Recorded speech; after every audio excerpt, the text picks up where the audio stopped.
Ua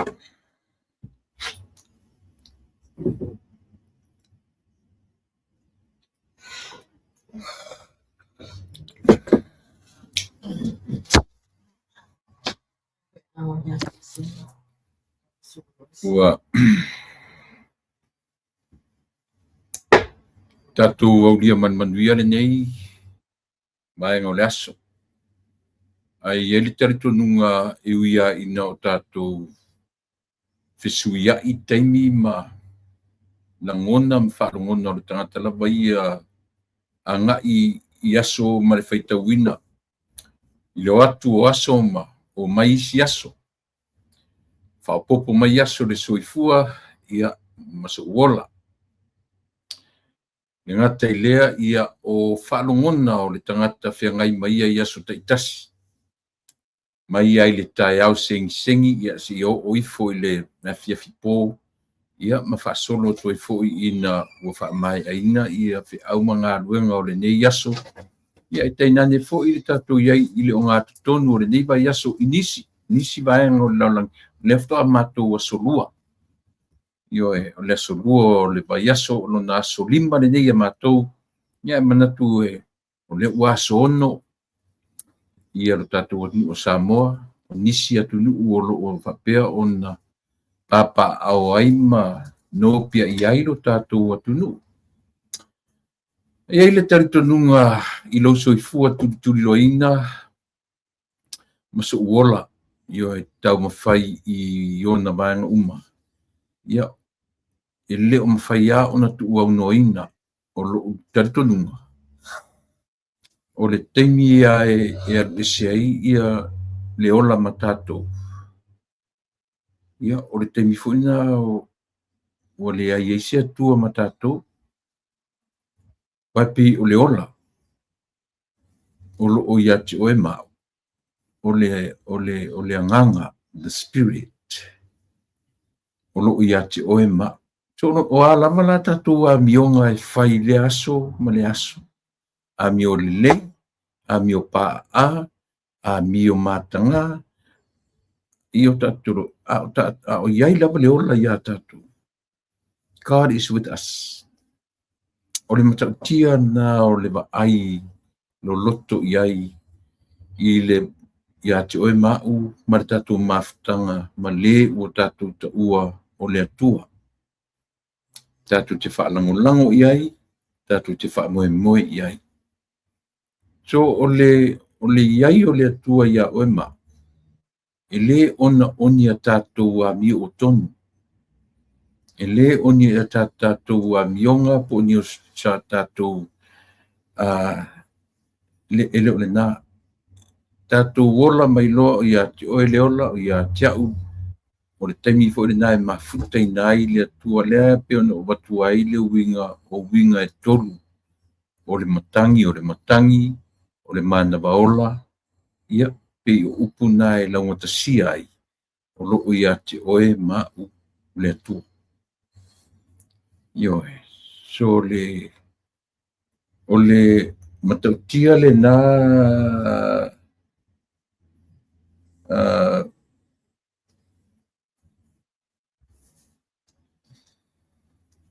o le tulaga o lo'o tatou iai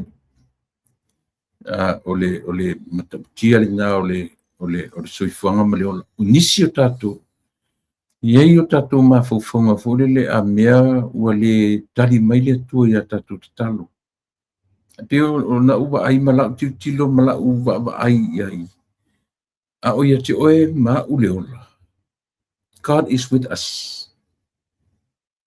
o lo'u lenā talitonuga po o alava ni o tatou sesē ma ni o tatou fa'aletonu he is still with us e lē tu'uaunoaina i tatou e lē tu'ulafo'aina i tatou ioe so o la'u lenā va'ai ma la'u tilo i le tāua o le mea alofa ua iā te oe ma'u o le ola leaga fo'i o le ola ioe God is life o le ola spirit o le atua o le agaga e fai mai le upu the Hebrew word e ka'ua o le ruach mea na e tolu e tutusa ai o o le matangi o le savili, o le anganga pa ia, the spirit ia o le anganga na o le atua.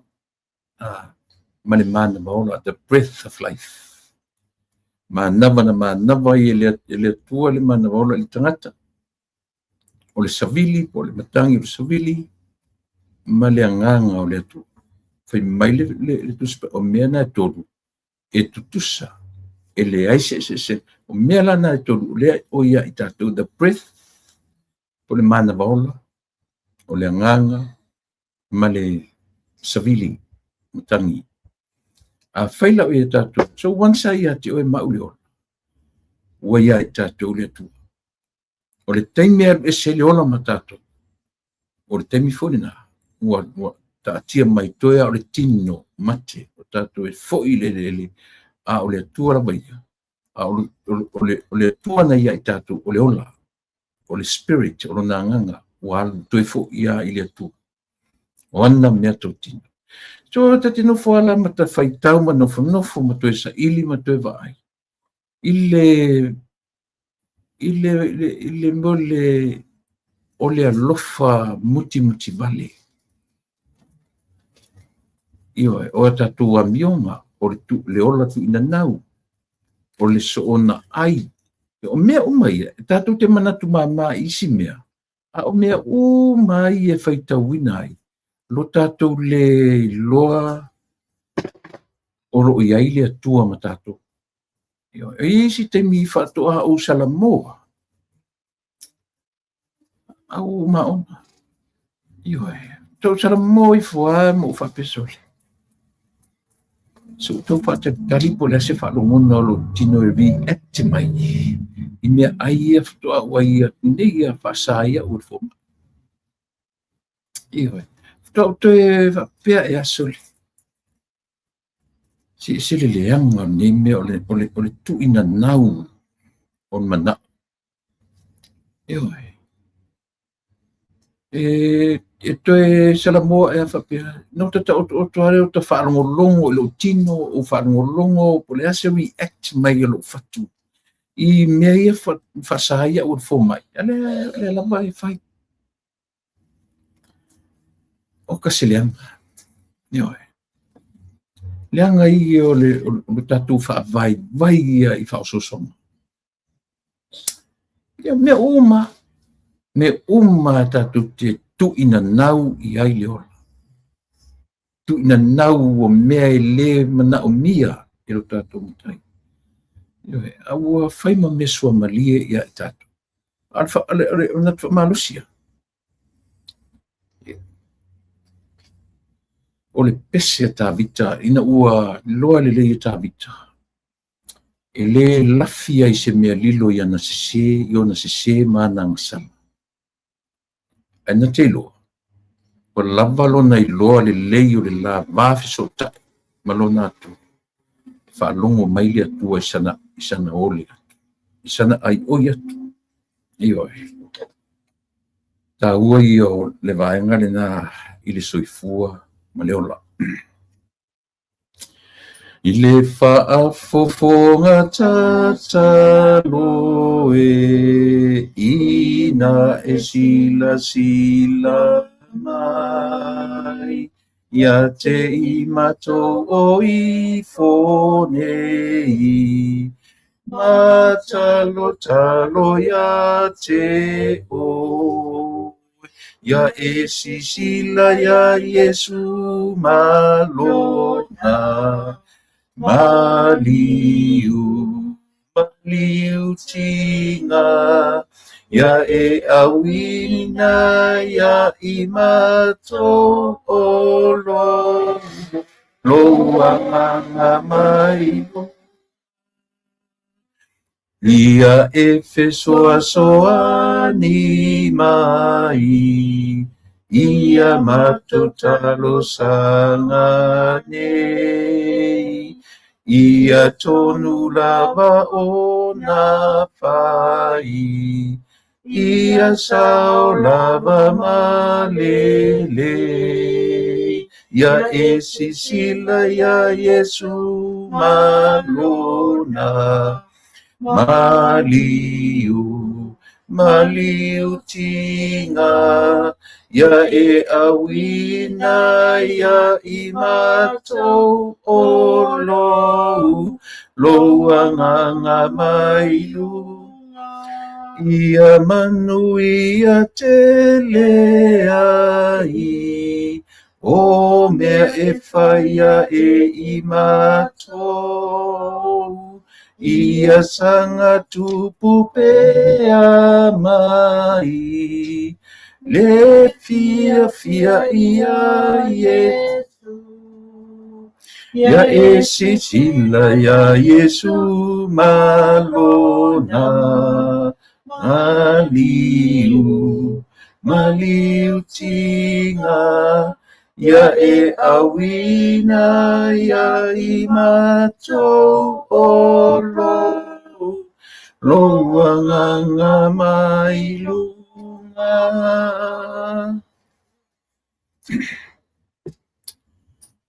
Whaftetelele atua lo mātou tamā, lau fio le whaafafonga i la mātou tatalo. O le sila ma sila fia mea uma. Na te langona e whaafafonga i la mātou tatalo ma la mātou ai o yatu. Mātou tatalo whaafetai lo olofa o lau mea alofa sili o leola ia i mātou. Mafuai ono mātou o lia manuia le nei aso. Mātou iai le o ngātu tonu o le nei vai aso. Ia maliudua i vai aso le nei masina fau. Whaua watu la mātou sa valinga se ia uma foi le nei masina. Ia mātou tu vai atu le o ngātu tonu o le mua le nei tufsanga.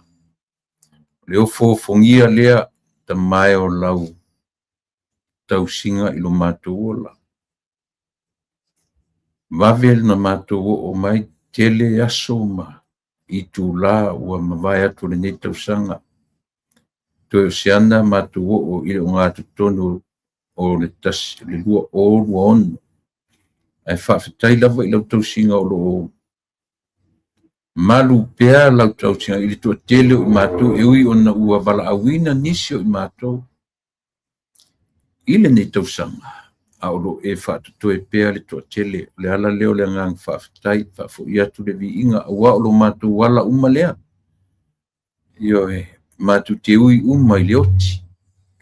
E wina ese o mātou teimi e te wala au ma, o mai ai lau wala au ilo mātou ola. Au o mātou ola ma le mātou mautinoa, olo mātou i unga la valea.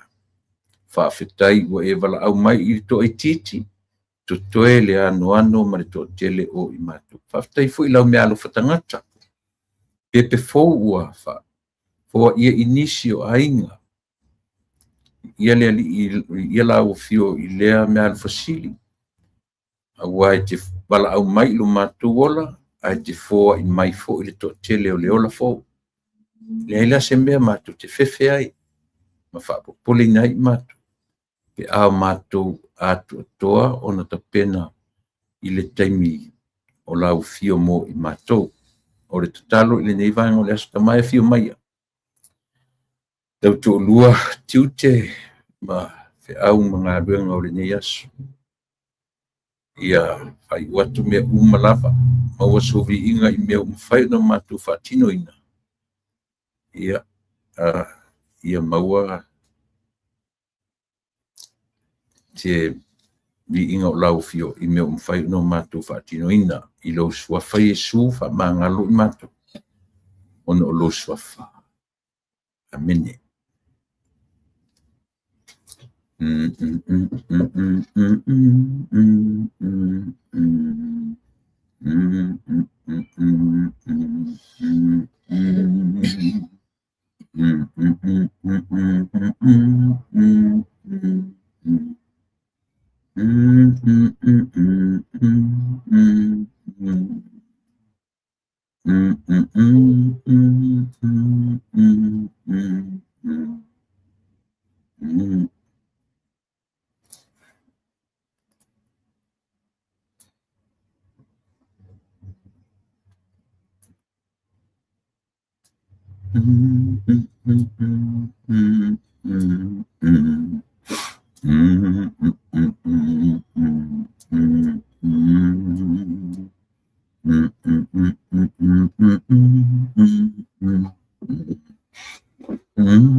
Koe kau paulua kuan mapisela u.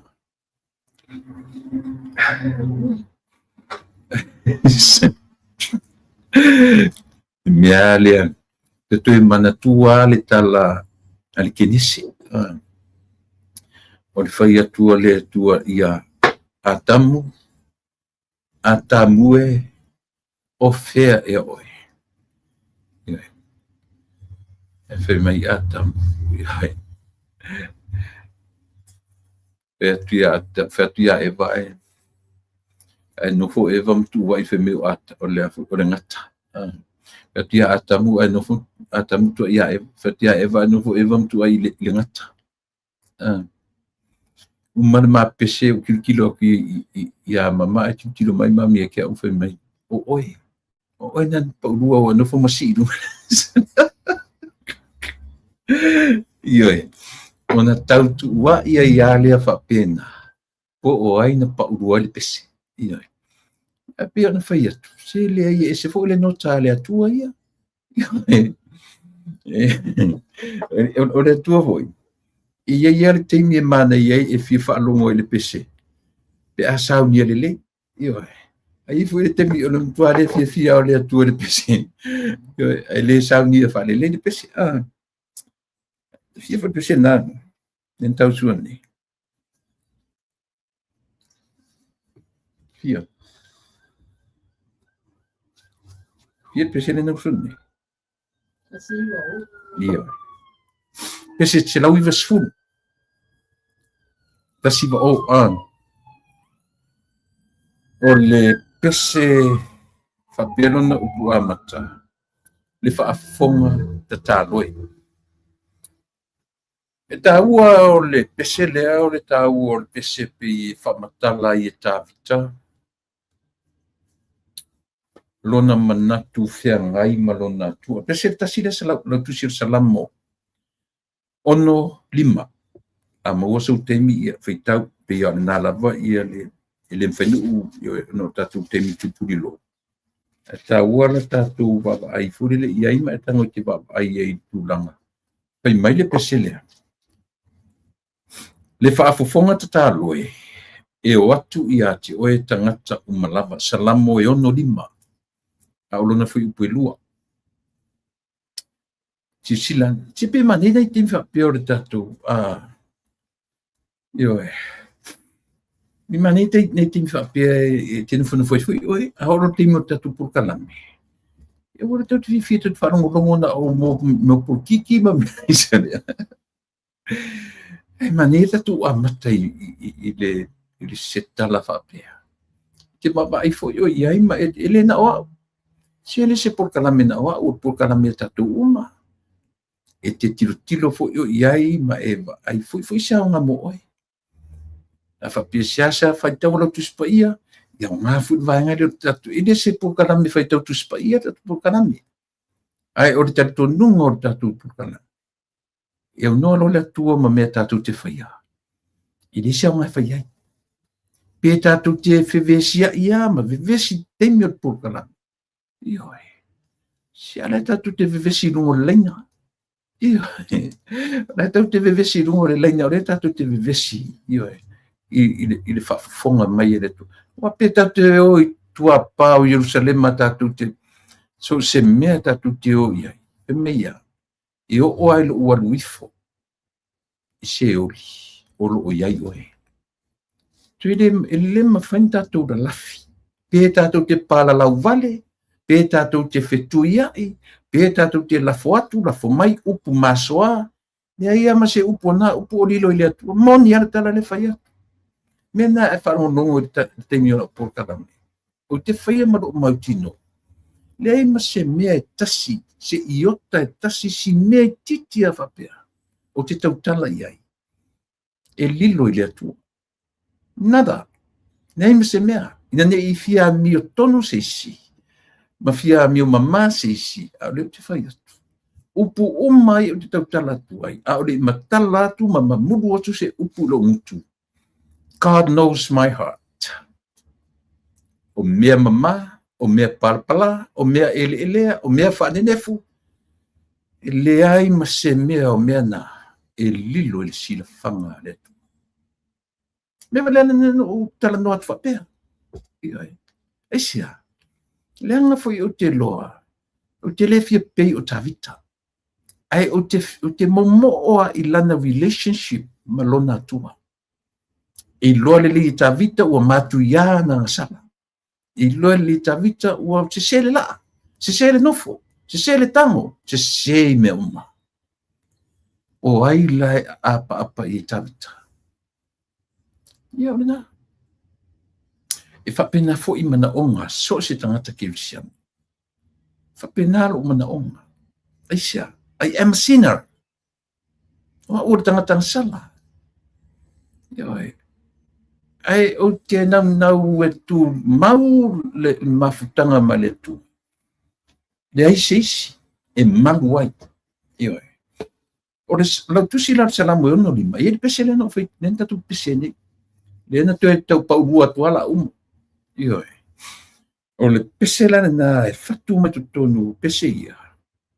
Ono suli ma le lau fai tau atua ia mta ia foi upe fa mo tau mo ise fiso ta inga foi upe lua le no foi le au mai na pauna foi upu na pipi ia le loto le fatu pesene da tu pesene au foi upe lua tu na foi atu le rato foi tau tu foi upu le lua o mo o le fa si tau manino le foi upu le lua na le foi na manino au ile foi upu lava le tasi e lua ai o le tasi o le fa atu tau wavala tu ia te oe lea le mea le manatu ia le tu spese ia po le li tu spese o tavita o le pese tavita o le tau loto o le poem o Song of David.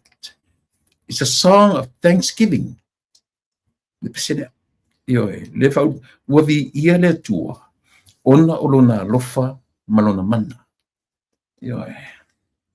It's a song of thanksgiving, power. O le malusi anga o le atua e taitai ai oe, taitai ai au, taitai ai tato. Le maila tavita. O mea umaia, o le whaasoa maia le atua i le malosi fau i aso taitasi. O le vaai atu I atu maunga, lanu lau ava. Ioe, ma vai tafe na te whaasusu wanga uma. Wanga uma na I ele salamonea. E ele lau tusi leo le salamu. Le lau fai tau inatu. Na ni fai upo e wha. E tango oi lau tusi pa ia. Vai. A ua te tua ia mai na oa ue fai e tua si tatou mio. Fai si au a mio ina. O fele meo e mafuta mai ai. Tango oi lau tusi pa ia. Ma fai tau wha tasi ma. Le lau tusi le salamu. Ono suma le lima. La fai fui pu mua le wha. E wha matala e fui upo e lua ne. E pese nenta tu pese ai. Le tu ai. Ua ia te oe le vi inga e whaia ma le wha longo I siona. E avatua lava ia te oe le mea na tautō ai le foafoanga, le whaafofonga ta tāloi. E o atu ia te oe tangata umalafa. Ua manu malo mai ia te au o a mioleanga, o a mātou solitu la fono, e te tongi o laina lava oe. Amu ia le ua filifilia. Ma e whaalatara o ia te oe. E nofo o ia I aurotoa. I lou lava maru pa ia. Ia lena. Tau mawala sina malama anga. O le pese. O le poem. O le tauloto. O le pese. It's a poem and a song. Thanksgiving. And power and everything that God is a song of provision. O le soifua tausi mai o le atua ia tavita. Israel, o tangata uma. O ina pe o le ainga lau tele le na mafua ai o na tusi le tustala. Ia lau tusi le o salamo. Io e. Lau tusi o salamo is a poem and a song of thanksgiving. Io e. Bi inga o selselenga, o le taimi o selselenga. O le loto whaafitai ona o lona malosi. Ma le fuafuanga mamana. O mea uma o le fuafuanga, o lau tū, o lau savali, o lau tautala. O lau mafuta atu i wō, o lau mafuta atu i ainga. O le ita mai o le stangata i ate oe, o lau ita i le stangata. O le whaamangalo mai, o le whaamangalo atu. It's also a song of forgiveness. Tāua a. Mena o te le whaamamawhaina ai, le fui upu tasi lena tatu pese. O le fui upu ale tasi. Na au mai e tuspese e a fua mai tu tonu o le pese le atavita. Po le poem le atavita. Ia po le solo, po le tauloto atavita. It is a poem and a song of thanksgiving, provisions and power as well. O le atoanga nao le lautusi lea. Lea o te talano atu. Mai le foi mua e o le wha lena o whaitau na atu. O vi inga. O le vi mo le whaamangaloina. Mo le whaamangalonga. Praise for forgiveness. Foi upu e whānu tanoia lena o tano tuai. O le foi upu e wha lima e o le vali. O le mo vi inga. Mo le malosi. Praise for the power. Malosi ai. Malosi o le tua. Tātou te vivi. Mau tātou whapeatu whaafetai i lo mana. O lo malosi anga. Ua malu ai le lalolangi mai matou. Lau tusi leo te tana noa tuai. The same Psalms. The same Psalm 65. Ia, ma vivi inga. Mo le tausi mai e le au noa. Praise for the provision. Mai le foi upu e iwa. Si i opo i le sifu mato. Atoanga nao le lau tusi le no tano tuene. Uma. O le oli i le whaamanuia mai o le atua.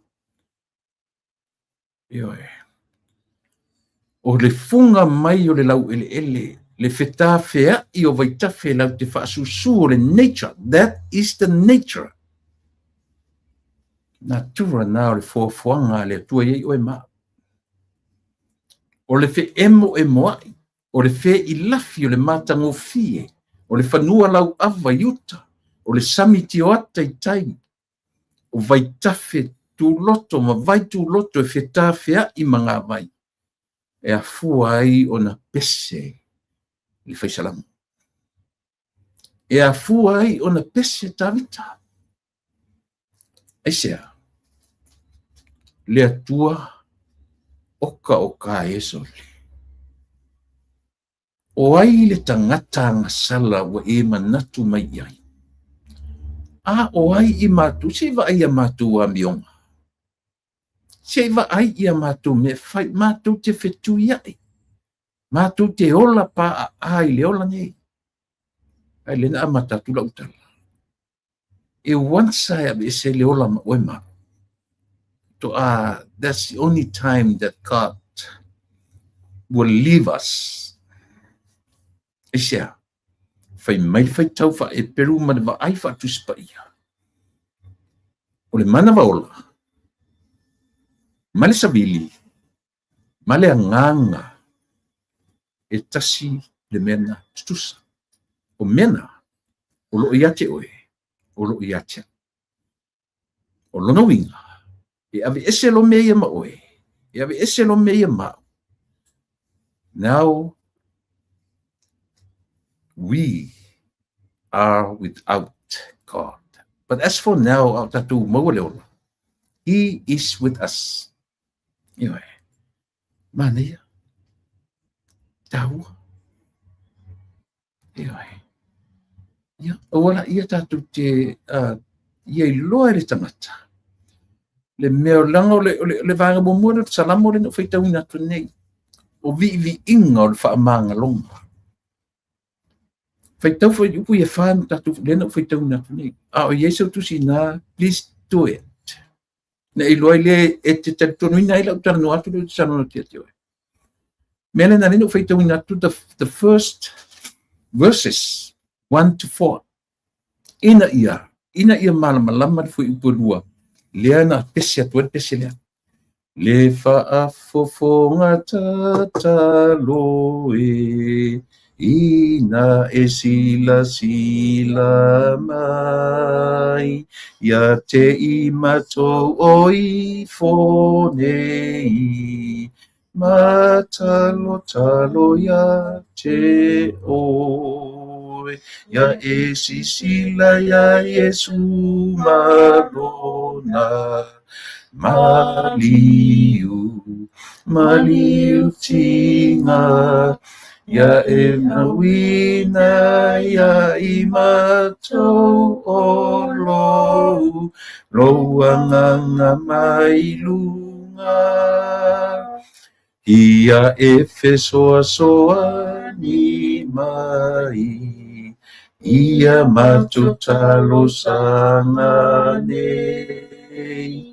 Ia tonu laba o na whai, ia laba malele, ia e sisila ia Yesu malona, maliu tina, ia e awina ia I matou o loanganga mai lunga. Ia ona si tu fasa o tu le mapese lenta pa ulu atu na lila. O folinga na le pese. Lena tatu pese atu nei le whaafafonga te taloe. Peina ma aile fatu pese le. Ma tilo I winga ma folinga o le tangata o le na te whaafafonga ina tatu tarusanga. Ea, e loto whaamangal. Ioe. Vaenga mo muana, o le isi vaenga lona, o le e iai le malosi, le mana, o le pau. Ma le vaenga muli o le lautusi o le sala. O le na te tausi o e ma I lona atoanga. And that's the Psalm 65. Tusi atoa leo tanu atuai. Ele whaamtana tua ia te oe, na o se foi upsitasi. Langa tatu te le manam na mai. But the whole lautusi o le salam. Mor si fia. Ia, mai tang foi oe whaia e sinau homework. Ioe. O le atoanga, o le vaai, ale tusi pese. Na te whaafetai ai le atua I lana fuafuanga mamana. Before that, dear God, forgive us. Whaamangalo I mato.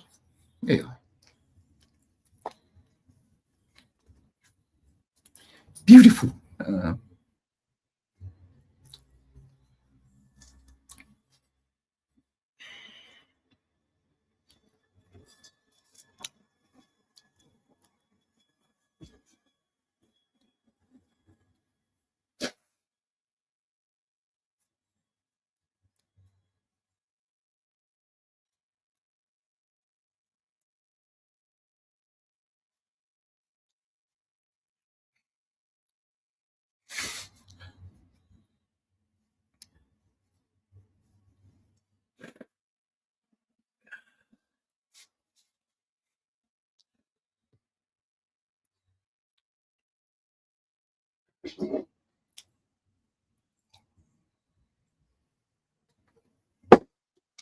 Ia, e tawhinga o le ua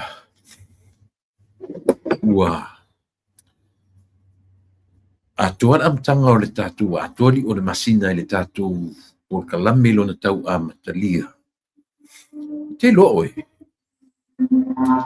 pio ia ave ia ile atuanga o lo petununga le por kalame pe to fato lima tanga te whaalongolongo ma te milea moa ula waia. I prefer this part of my program with you people. And then the rest o la tautua mana o una. Io melea, o le amtanga leo la o tautua e tau au te whaatau ina. Uisi vanga umma o la o kalame mo lau whaafonga sami. E le o le atuanga nao lo fia fia. I le vaenga o le tautua ia awala whaafonga. O la u tautua na nafi. Na o abatu ai ia le tūlanga o nisi o tatu au mafuta ma nisi fo i o lo o au maia ni ia fo i ni comments penu fai ati o sa moa e le mwhaina o tu uau tu comments o te alu se ia vanga nala. I se poka la me ua matua i o le langilo vai vai. Fto ale mwhaina o view ina o tu comments. Aisia, so le e mawalunga ia tia. Mena le ino le whaitau ina tu ia tu por kalame at the time. Le time o la por kalame. Le time o le te tau talai. Le anga e a fo e drag ai le tatou o nanga. Yo e le whapeo te no fum whata i taisi tangata la ko ke reading a mai of tu comments. Ai o le time o mai ia le tautua.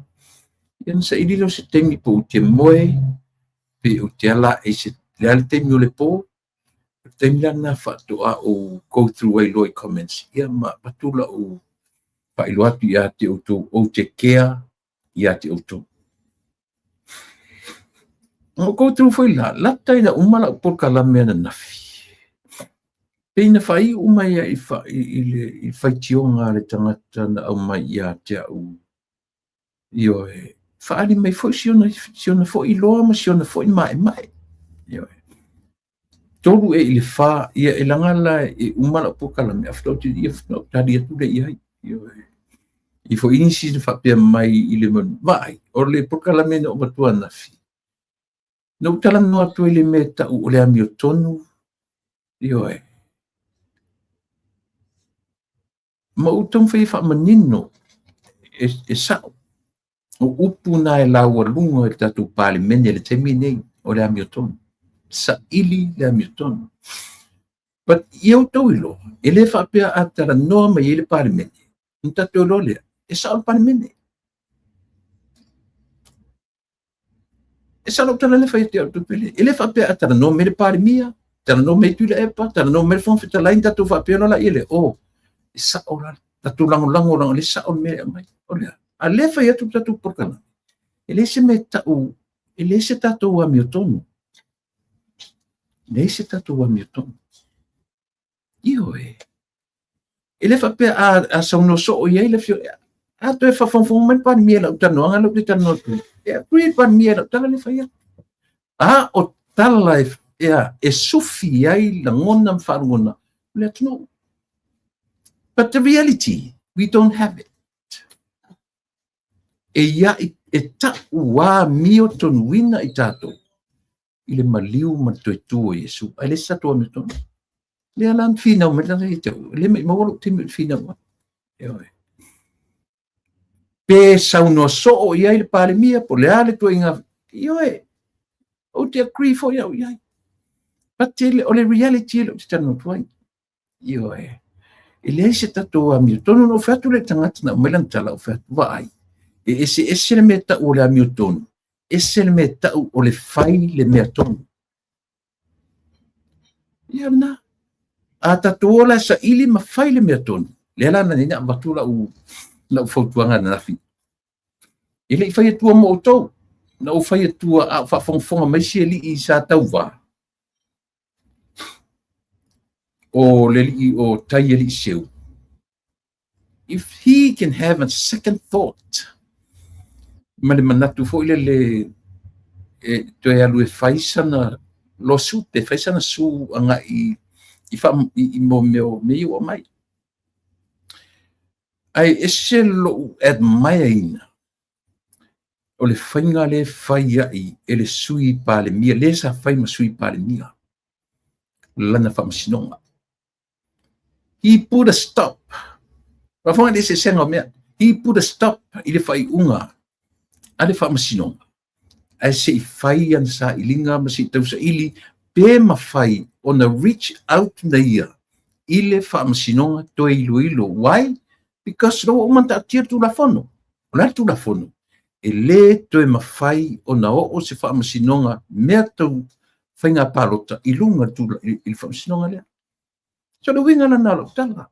Mawhai na i second thought ale lea foi. Ale susunga ia tai ori seu. Ma ai se si awala. O leo tatu loa e mawhainga ko challenging mea uma. Nea le awala. O le nau ta ina. Whaingofia tātou supporters, na tātou alalanga, se tātou o te ave su, ave But the reality, ele whaingofia mo lato, ele whaingofia i le malo, aisia, money talk. E tala noa mali tupe ia tātou. E lata i a familiona i le, tusa o li poti na mai. E lata a familiona tamai le pai election o matu nei. A tatu ola sa ili ma faile meton. Nang whapelo se tala. Ta tauna finau tai ori seu. Ele finau ina i toe whaise whainga palota. Awaile i ese me o tauleanga ina ilo na ingoa. Pauale mea le finau i le hei tapipi. O le kolosi o le vale. Ao se upu o le tauleanga ina o le ingoa o tai o li seu i se whai mamango, i se mea tau o se, le se mea o alia, e o le palota mua, ma le pai election, e se mea whapenantu. So, i lo ula manatu, ma lo uma fau, ma lo langona. Whai sisi awala. Instead to le o e toi whai le pai election, ave se tau sanga pei o le mele o whai e toi lupe. Eoi. La mele o whai e toi lupe. Ta ofi le whai unga le whamisinonga, au le wha wina. Ai se isa ili ni mea ia. Ioi. I lala ua maua mai. Le ua ta lia le whamasinonga. I o no o ilunga.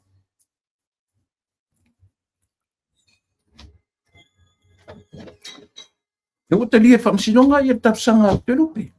Even though ele o manino po le mele manao le whamasinonga e tala noina. I tu tono le. Ioi. Ni teo whiso so whai lau tano. Ai o lea tau whetu e kau relevant. E tau e similar le manatu te watua. A whapea whaila i se me fau e tai ori sio. Sa ili mua ana evidence ia mausalima, ia mautinoa. See if there anybody else beside this woman here. But ai le tama o le tamaitai le, if the father and the daughter supposed to be in the same page. Pa ai pe tusa lata ina ne ia vatu tala. Avlatu ia le tina. Ai latu non tama ese tala. O mea winga ia tabi ta pena ia. Faftai len faftai ia ta vitel lau tusi o salamole. Ele faftai fapito i se mea. Ele faftai i le matanga o fie ma le lani lau avo maunga ma vai fa mitafia. O le lau te lenga. Na tau lia aina o i le provision. Tau fapena le langona le awatu. Ia lau tele le ba ai ma ia. Langa na tatou alalanga tatou nei tatou ia tau supporters. Ioi. Ai a o ina fatino ina mea ia. Ile o tatou lai, ioi. E fia ngai ma mea ia. E alu tupe le malo. Tatou fape maila ia lea. O lo manatu le awatu. O te tali eina. Le toe alu o le tau le lea. E fai se fainga. Ina ia, a wala to yu le palota. Ia ave tonu roa, pa u tonu le sa mala, i le ulu le fau. Fa sala ia lepe a fai e fa amania. Ai tofisa o lo tangata the second person I vote sia na vote instead o le koe ofu e koe whaile paluka o lo nga mangaku o lo nga ta tonunga io e le fa pela o fai atu no to fina mai le foi fa me foi to mala mana ele se mele ngai io I'm voicing my opinion io awala a fai nei ni te o tatu te tele ai su e atu ia I fai atu fa masinonga I le tama ita ile fai mailanga video politinale fai mailanga video ai le agree ye lon tama nanga ile original ave ye le $200 le ai fai maile tina na va ai o ia ma o nalo sian fa na va ima so ia ta wa ia te tatu ina le te but ese le tatu va ai ese le va ai fa masinonga io ele tutusa ela tu I tatu no atu fa masinonga pa wale me te no o sa ili le metonu fai le metonu la metonu fa leo le originalia seek o la se tala lon tama o lana fa nau they must be everybody supposed to be in the same page Esa opese se. Io Nei loro tatou te tele. Ai otu e fa pe meta ma. Le lo pe fa pena le tala. Ia ma se tau sa idi. O le tau va ia tu. Ele na originale na ia tu fanga tupe. E to tele. So o mea ia mana o ia o uma mea. A o le faia. A o le nau ta ingana.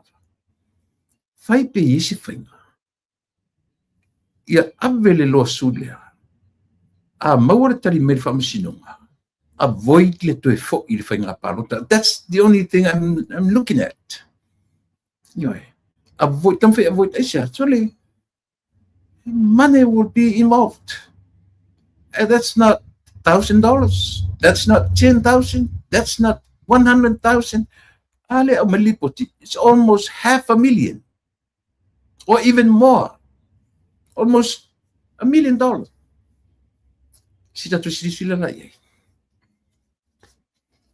Ai ila ulava le malau fa fofonga malau fa longolong. Ole video originale na mai. Io Ole video te fa longolong atua iai ilona.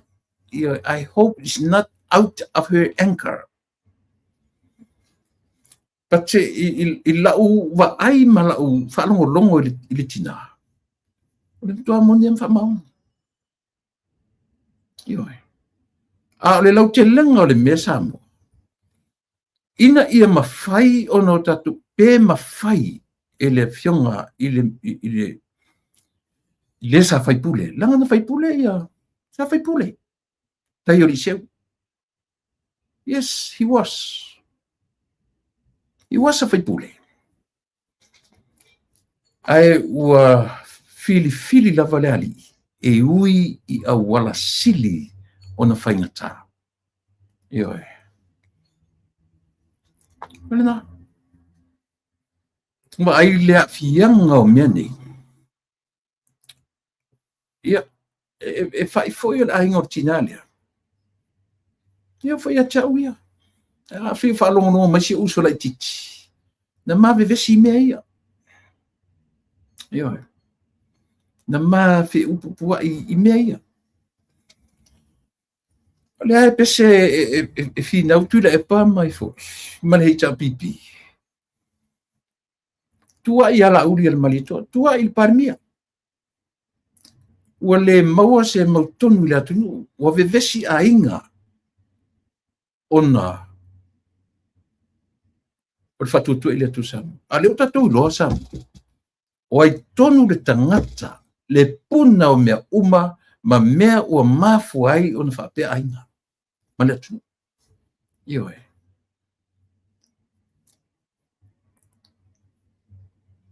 Na.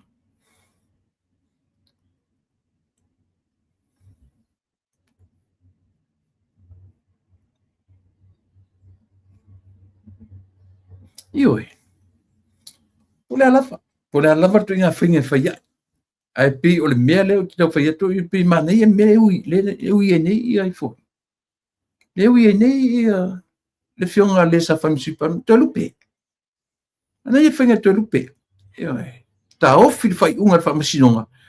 Langa o laua i le Constitution, ali mon mau. No e le tatu Constitution e mea leo lea, e le mawhai o na toe a foi. Na toe ave se case i lunga, i le fola lea, o le fola. Kota whapio. I mea lawa ia tau whainga palota, e le o i lunga le kota whapio. La leo tam whai i toe lupe. Leo o challenge e toe lupe ni mea lea. Leo o talia, le whamasinonga from last week. Paule mea le te whesili ei, a whai nei la e o i lunga le fola lea. O le atonu la le mea la tara noa iai. Pe whesili na le au mai i tamai ta i leo Helen, sua Helen, Helene Warwick. Ua talia e whamasinonga, natu, ioe, alo wata tono Constitution o le tulafon whawai. O le tulafon whawai. E le mwhaina toe whaise tulafono, le mwhaina toe alulunga. Ole na. Ioe. Tono mele e tauna tatu wawai ei malata mai. Poto whana mawhauwhau. Tatu tiru iai. I totally agree. I le video tina lea. Ioe.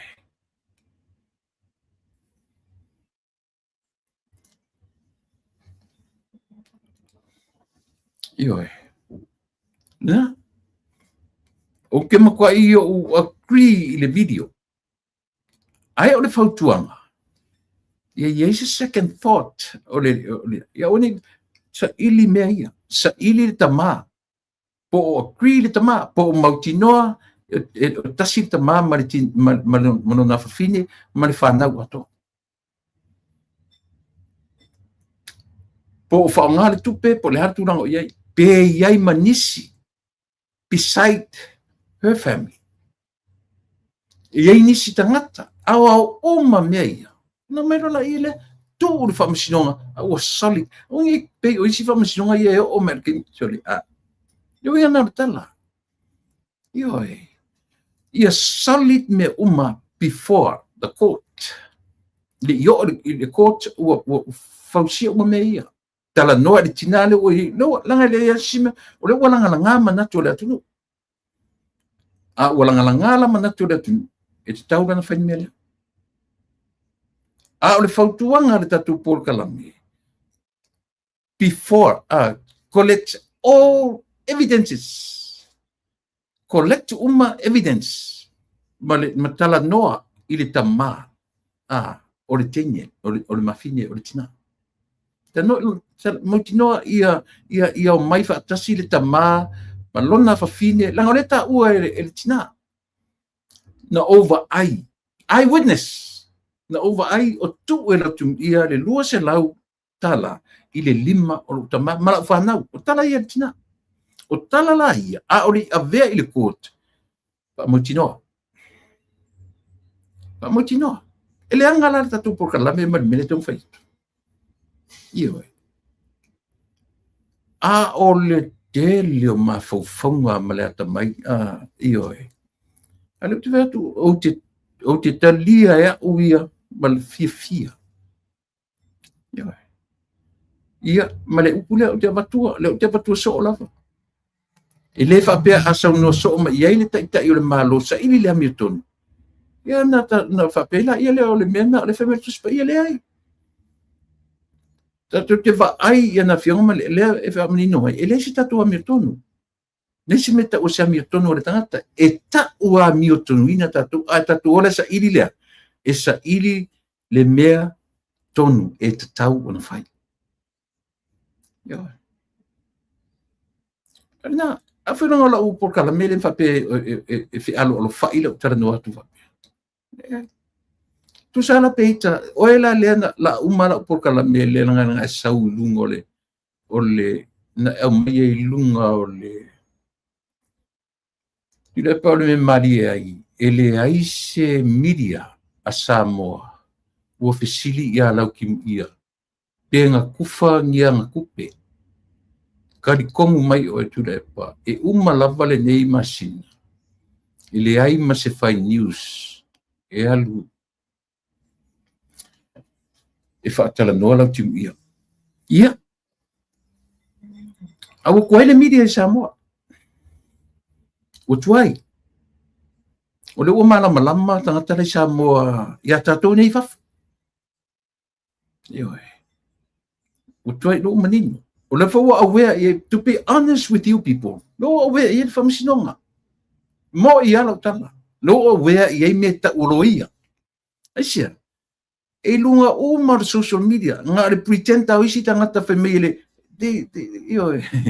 They have their own ways to read. Lunga social media. Le setala le whai atu.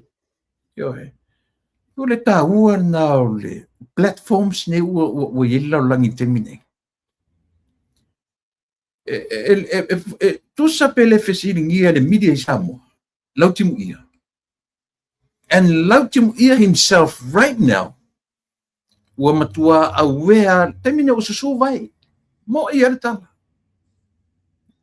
O le temine ia Lautimu ia. E lo to e nofo le leile tātā o le fatu. Le mafau ia o whapea, sorry. Ka ofo i whapea ka ika ele whapea. Our cousin, my first cousin, o lo tau songa. Koe ke ia. Tu serong koe ke i muto i whate ia lau timu ia. Ina ua avane i lunga le mele. Ke ia. Mai o leo ki tau tino at Samoa. En moe lunga o ia tala lau timu ia teni. Aisia. Nang le la ua batu le ioe ia le ao le malo. O le a whatauto. A whai nei le whatauto ma le a monga. O le a le a monga. Ia. Le a monga na tuu tu le epa. E amo. E le la aubia le mari tua. I nei tau sanga tele. O le tauto pepelo. Ki ngā lava ngā whamangingo whamalama le ingoa ua uma o na le amalea. E le talia tu le epa, i lona loto whaasili au pule. Na te le talia. Ewa i o mea ia e o mea.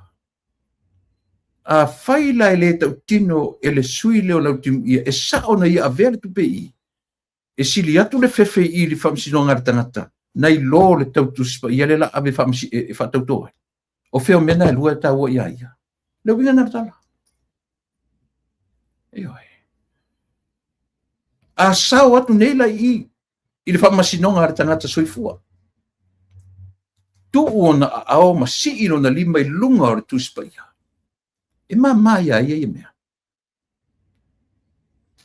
Fetu, nanga a tonu foi o lai whanongo ma ia te au te minei. A tu te lo uto. E whanongo atu. Admit.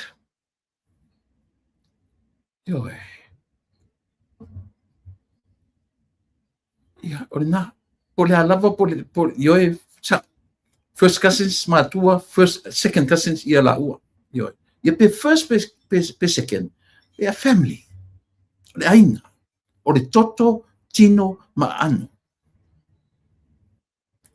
An malie, no whalongo tua tamaitai. O wha malie i ainga o lona tamā i vaisala. Masa. So le umatua sa saa whaoti le uto le whai mesa. Kua whana mai le tina le malo. There's nothing wrong with that. Io. Ai pe o le tātou wa inga lau tele. Fans. Supporters. Wow, mapaanga a le tātou malo. Tātou whaia ma le poto mea ia. Tātou ai ma le ata mamai. Tātou sila tutoa iai ma le ata mai. Aua ni pei tātou o le talafole le o le pā mauso. Pā mauso. Ora nā.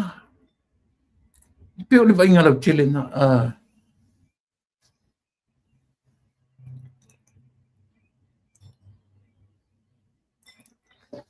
Na. Al fautuanga lea, ili tātou, ili sui sa tamo e mo fast. I leo toi nā ma le laina me ua le lea. Ua ro fwere tala fwere le tatu atnu. E vaea, e le vaea ai lea lea. Le e vaea ai le salu. E le vaea ai lea lea. Le winga le e le aini vae ai le lea. O le tala, e le aini ona vae ai le lea pe o le lea le pepa i lungo le mataki. Tenga uma mea. O upu matala, e le aini vae ai le lea. E le vaea ai le lea. Ai lea lea. Pia ko ke fai ngoro lo upu le lea lea. E le o le ese le lea. Ese le lea lea. O le lea lea. It's more like something that's floating on the air. Mina ta ule lea lea. E float. E le makaku waku makua le lea ku fapi o. E lea lea. E float. E le aila ni vai o le tala. E wha o peo pea ia fapi i lungo le ea. Na. Se fapi na o le solid evidence le mea mo mia tatu. Solid. Lena. Ia manino, ia malosi evidence. Ia aua le na o le tina le na fai maila na video. Tu sa ili manisi, o te whanotu i tō tele tangata. Tu sa ili manisi. At the end of the day, ia avoid lavar tu i whaili whainga palota. Ai tō whisa o roare tangata. E pito ana palota, ia lautu, ia afsili oi. Ia o le suer fast. And that's fair enough. I lo le te tono. Ta ilo ia te oe. Langa i tō telefoi tātou na umatula por kalamen na fia attack mai ia ulungo ia lato comments. Ai pe o la fautuanga o te leite ia tō comments. Nana o tali atua ele tali file mu ma tali lelei tali ai o tō. Ai te le lava type. Le lava e sili ele o sau lunga nei o te whasoa tua i e whaingofie. I rather come up here to this platform to express my emotions, my feelings. My voice at all opinion. Nai loro come for type type what ya lima kemi kau kali au ko. Ele leile to wa le te role tu te fa fon uma. To te lo tato.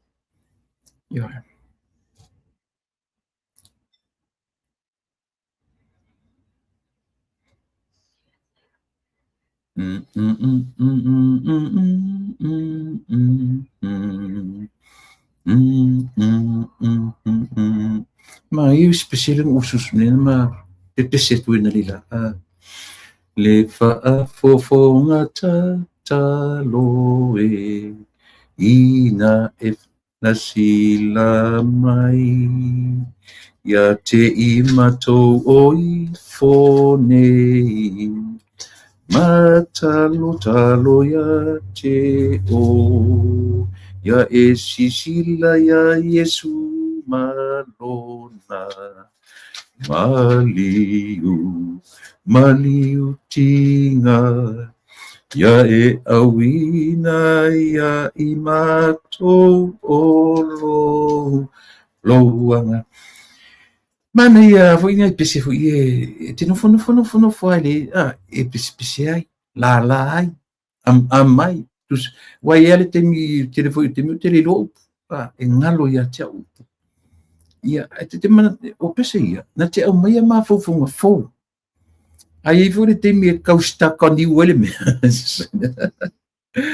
ai vele te mi pi tau staka i va pena auto ma fo o yo talangona o de faitio tangata no te la li pese te la se ke o malia kurukalo ia o le na o le tau o le na o le au le na au mai nei talo sia ia fai e le li si fainga ina ia fa maunia an evidencia ma avilo matalo sangalo se o koe o ngā paruka. Tu sa pole ase whainga tue tusi tu la fono, leo whai e whai, tue lupe, o lo whiwhi e melo whai tue lupe.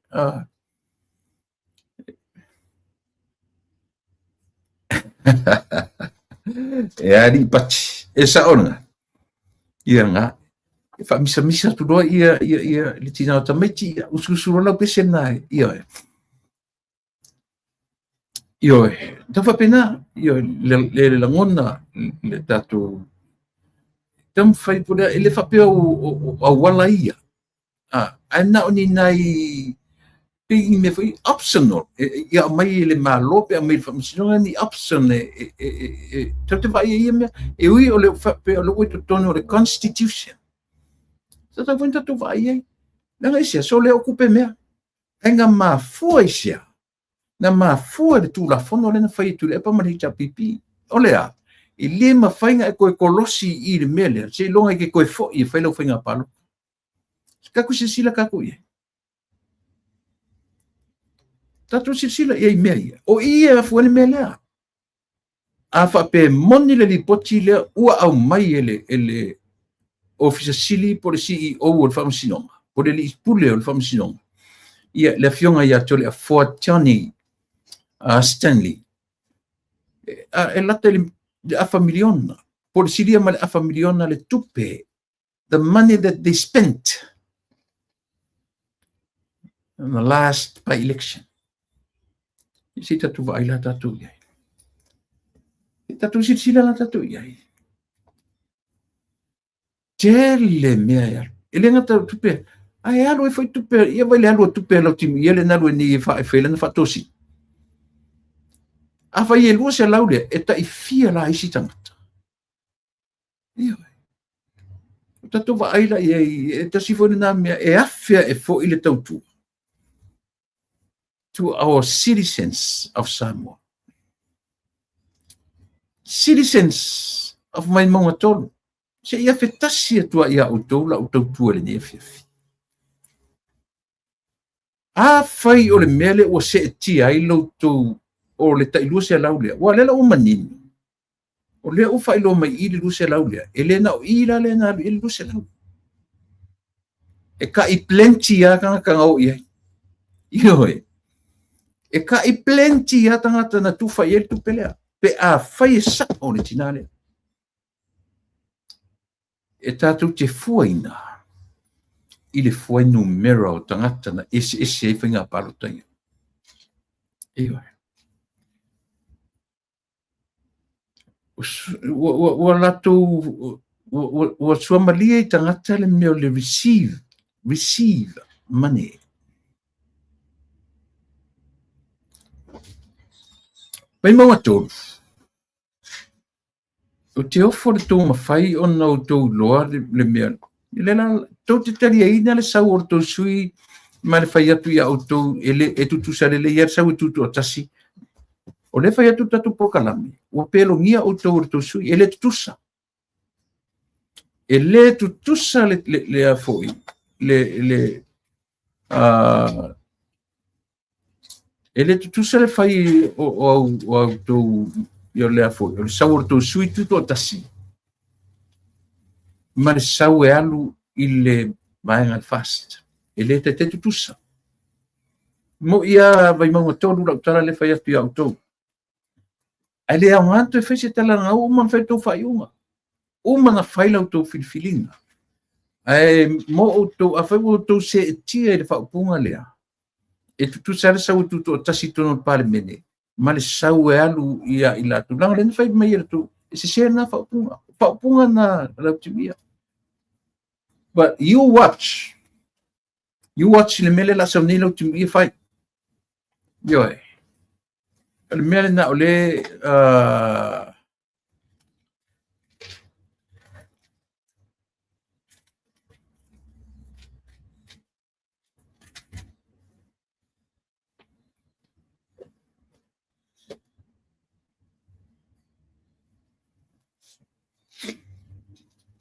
ea di lea ua toe fo o lea fo'i ua toe fono nisi o whaipule o le hei tau pipi e toe momoli i le tuua ia o ia tuila epa wha mawai ia.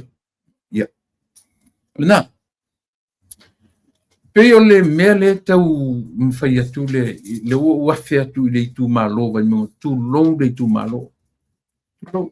Wofun pa anga mai tu i le vai mga tō. E me tua whate i asa mo e lau tō whainga parota. Se o tō malo fo i se na o se tasi lua tōru wha lima pe se furu fo i slide ai le kou a ua mo tua i tō malo atu i titi ale maua le afa parota. A whai ona o le wha amala manga e le li o lau timu ia. E tutusa ale sau e alu i le fast o lo tu malo. Malona tuto tasi e tutusa. Ia, o le na. Ai le leila le tuwa ai. Langa o lea whai o le mena ufu le to tere o to. Ia le lei. Pawale whautuanga tatu por kalame. Tau tilo i ai. Mau tau sila. I le pelongia o to. I le siseo lana wha malama len wha malama i o to. Man mele la tuwa ai ni ye ton. E alu sa wea i to tonu. E alu pongi sa. Te longa ua wa ai le taro. Tupe fto amoni o na manatu. A o se upu le wha soa ina. Ta mau a inga o le atunu. Nothing. E pongi sa. Te longa e whono pare mene. Te longa e watu le kapeneta. Tali minsta. Watu le talo le tupe. E whola atu lumane. Pauna sina avanoa e mawaiso. A o le lufia ma le whaatino ina. Ma le planninga. O mea uma. E o atu i to tonu tangata o le fast o i to tonu o le parlemene. E o atu. Ua manina o masui to tonu mele la tanoina tonu o le parlemene.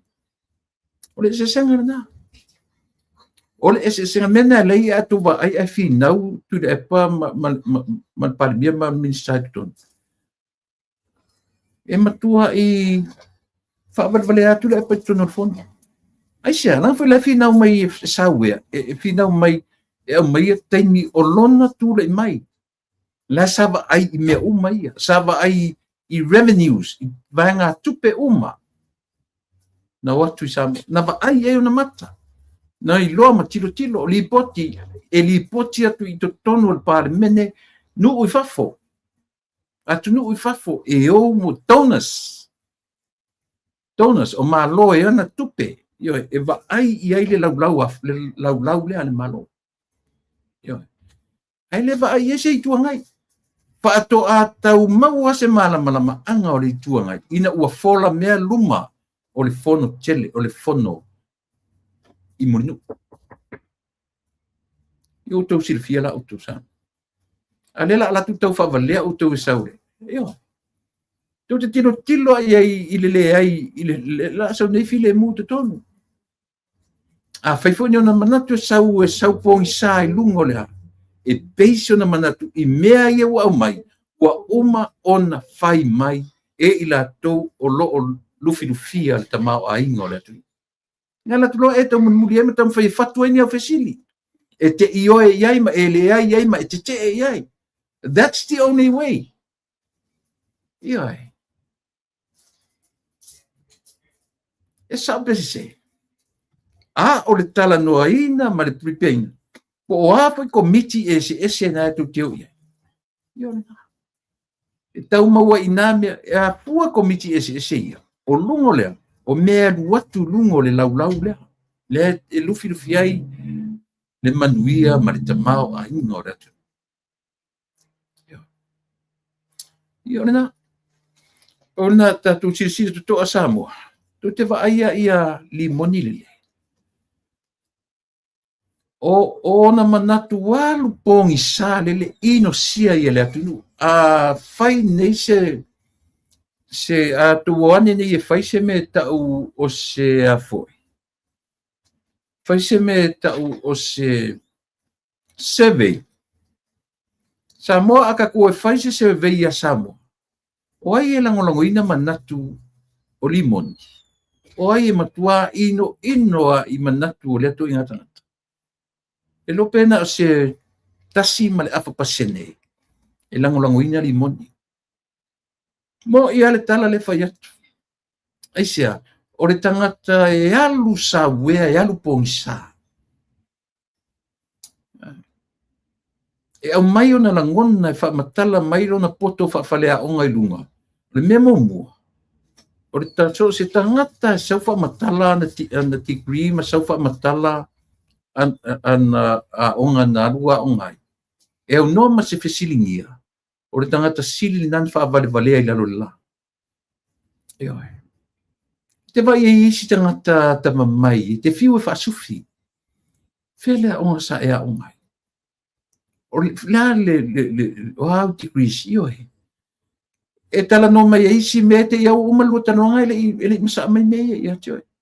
A wheni me o saukala o mei e whaaluan skorsipi. O ko se sila laka ku sa mo. Mea ngai ka urkanga ka valea. Mea ngai ta urtangata ua sili. Ana yeisi si upu itua tu le whaavad valea. Ia oi. Tu inga tangata, so se tangata e sau e whaamatala. Ia oi.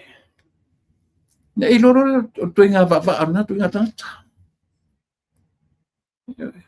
Ia mai whai mai o le malo e te tau ana whai e tangata I lele ia on. Wai mawhauwhonga mo meo tangata whaavale valea. Ia oi. O fia ni taimi to tonu o le atu, o fia son taimi tonu palmeni, o lasa na mea o ngana whai mo samu. Lasa mea o ngā whai pule, na whai mo samu. Mese mea. Nada. Ia oi. Le whai mai so le la uri maritua, e o tai petesa o le mea te lela na ngā ruanga na whai le wha le lei o petesa. Tele mea la uri maritua na whai ai tonu. Whisili o la sa po pau na whai na. Na winga na tala. Ia oi.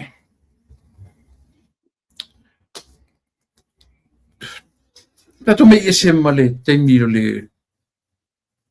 le toita pena. Pa wana o le tala muni muli tatu por kala me tala tai o li seu. If you can do it. Whawhonga me foi li pāri mia mara tatu malu. Ma whai on whai mele o lea. Avoid le toi o le palota. O le whamasinonga. Tali me lo le whamasinonga. Avoid le toi i whai palota. Po lea lava le lea. I le constitution. Ia, tam whai e sui. Ia, avoid le toi o le pa election. Ai tofisa o rore tangata. Langa leisa nga sala. E leisa mea o ta uai pe whape a mea ua sue. Ua iese si ua suina, ua i whaise whatosina. Wa me avatu nese su tasine me la fai. Avatu nese su I foi, a tai o li seu. Manino mai o tau la su e oti se me fai se counter su. E sa o pese se. Mena le tom fai se awala, ia avoid le mele o te foi le pai election. Ai challenge law le constitution. Po le ale tu langa ia. Ina ia. Tofi sa o roa le tangata. Pe a whaia, e le aise sotu la fono, e le aise me se kaunta su o whai tangata le. Tu sao le tofi. E o te whina paruta. Ia o le whanonga nā o le tātou por kalame.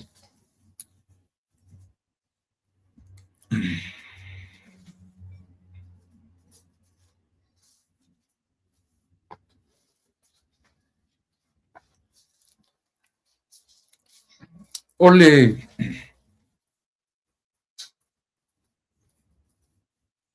na whatonu mo mua e le whamasinonga ia tu le pa.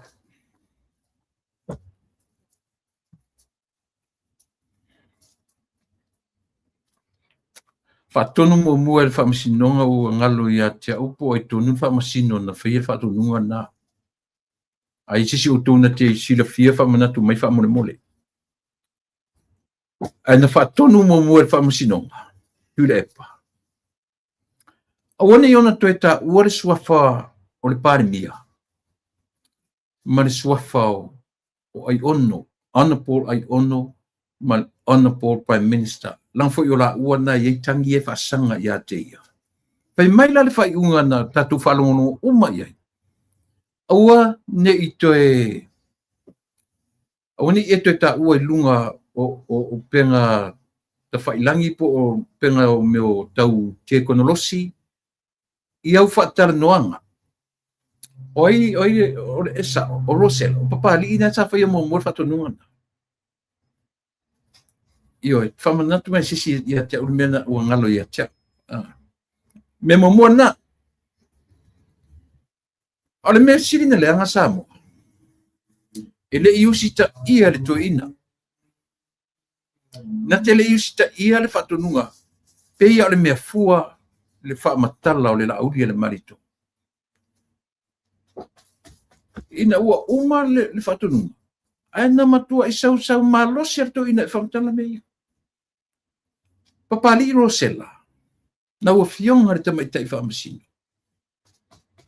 O iei nisi o watua i ate, o e po silsilane le melea. Ele iusita ia e tuila e pālau whatonunga. A fesili mai ne ia matu nei whafo. E lau watu whaamauninga o mea ia. Nā.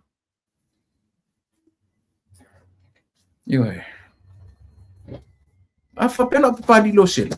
Lau a fionga le tamaitai whaamasino. Na e sirisila ele tele o mena toi tā ua ele suafa ai ono. Ma le suafa o le li pare mia. I ana whaasara launga i lungore. E ano. Ioi. Lea la uto e au mailo na lua. Ua e selo na au mainga tau a o le mea na vaitasi. Leo sau au mailo na lua e church talasa saanga. Aua ne i e toi ta ua i lunga o penga tene kolosi, penga te whailangi. Le keisi lea e te involvai mea tau whaleanga. Aua ne e tō whalua. Pe ese mga vai, e tasi ale mata vai e tafi atu wai. Ioi.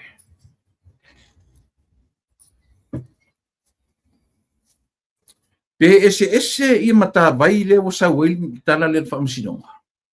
Ese mga vai. Tafe mai I, fai mai kalasa ilisi mea.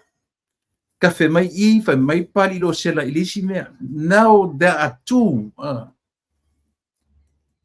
But at the end of the day, e tasi ale vai e tafe atu mga vai e lua. O le ale mea mata vai. Le usita ia e tuila epa. Le whamasinonga. Ku fau fela, ku fau ai fea le tatou atu. Sanga ku fau ai fea mele.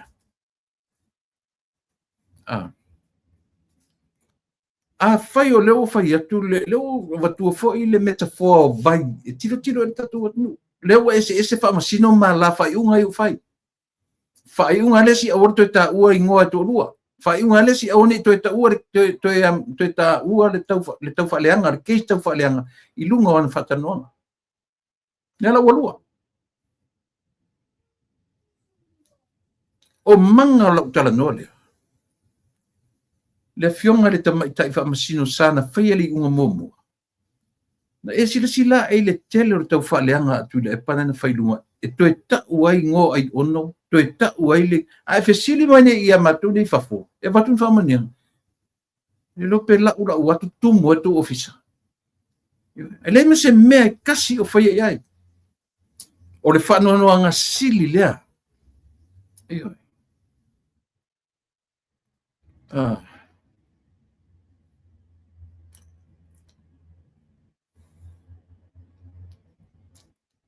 Sa moe e au ngala matutu o lalo.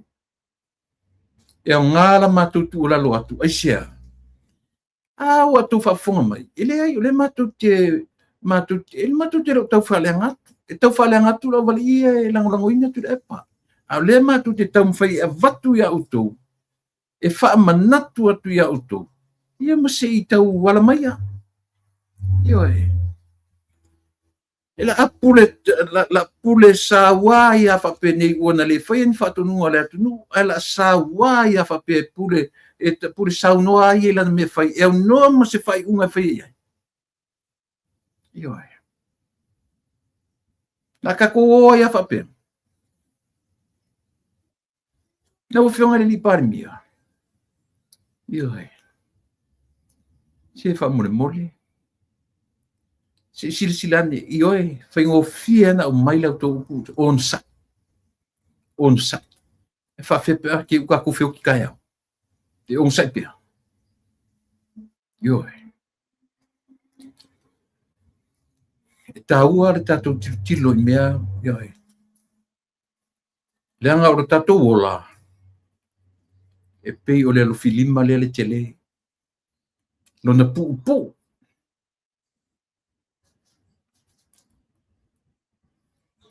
O te ia lu o saunga le mea. Ua toi au mai whailengo tu lepa. O leo au mai whasa na ia au mai ele me ta ua le afo. Ua mai le vavau. Ua mai le vavau. A lea whai whamasino. E tau fia ai, lona toi alu lunga o penga te whailangi. Matala noa whaalot, matala noa tau whaaleanga I lunga. Keisi sia. Ai le lewa whainga mamao, kule si vavau ngau mai. Talu na mai le vavau momua. O kanison tu, na matu pe pese atu e fo. Se silane. Le lava e mention tu le epa le ngoa o le pandemia. Ma le ngoa ai ono. Ilunga o le porkalami. Kako o ia whapea. Ai si au mai fo ia futu whai unga. Why don't you voice your and bring some conditions as usual? I whaalelelele mai na o ele ia inga mai pula ni. Nana whapea mai taofi le mele ai le sa wese condition a toi la ngona loa ua tosoroe. Lan mele mai ngai at least 1-2 conditions.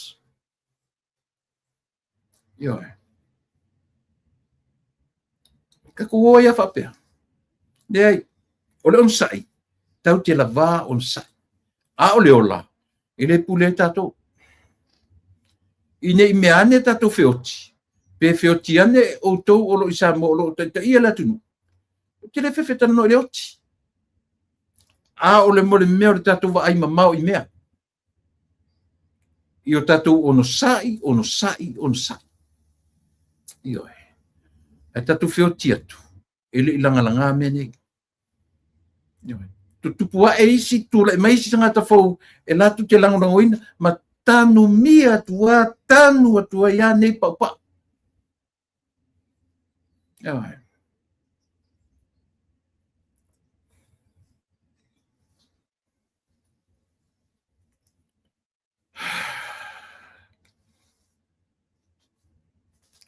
E au ma.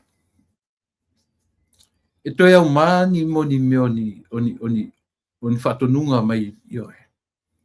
E mai tatu samu. Lea no nofoto rua lea. Ma sori tu la fono ua wha maunia. Ioe.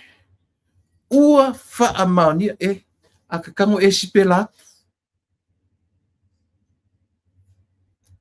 Ioe. I sipela tu fo ile le wha maunia se lo te le fia tele. Naka ko oia whapea. Whamaunia sui to luaia. Ilea. Contempt of court. Contempt of parliament. Whamaunia. Le matu te whiola. Le o te ola. Le te atu me penimata. Ioi. Le o te ola. Le o te whaalongo. Le so songi o isu. Le tau tala lo mutu. Ioi. Le matu te wawai atu. O le matu te whaalongo atu. Ioi. O le atu nuu. Na matu whana na wai. O na matu atu nuu. Tātou te ia tutusa pe ua tofi o tau e whaia whamisinonga, whaia le palemene, whaia le kapeneta. I o tau malili e, o le tātou atunu u whai whaatasi. O le tātou malo whai whaatasi. O i ona awha pepea ea, a o whia a matou malo ai matou. E tu ea se ia whia. Tātou o pongi sa ia whapea. E pepe se ia whapea lesi a vanga ua manatua o la tula fono lea au la tau ilunga i. Tātou o ia whapea. Yo. Tātou nunga le tātou purkalame.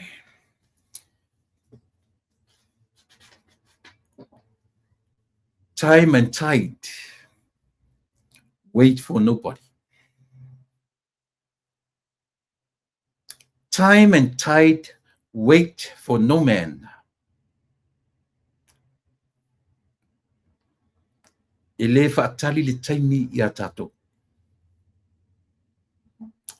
We should work accordingly. We should do everything in life accordingly. According to what? Yo.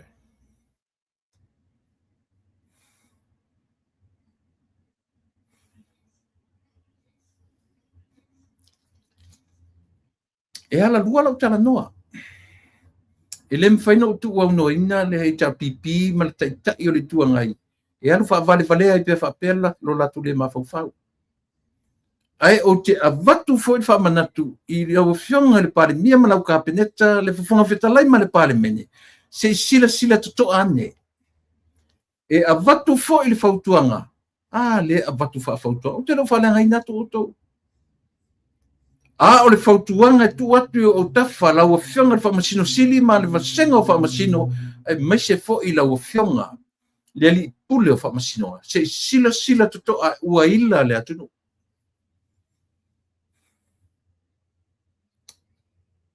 Ioi. I le whapeo matunu no foi whafo. No mātou le apa tu le atunu. I le mātou te le apa i na mātou tupe la fuatu le atunu. Ai mātou te apa i manatu atu. Ia mātou mea tō tino. O nuu na mātou uola ma whana na wai. Na mātou o esea. And we realized we have to have somebody, better somebody, to look after our Samoa. Me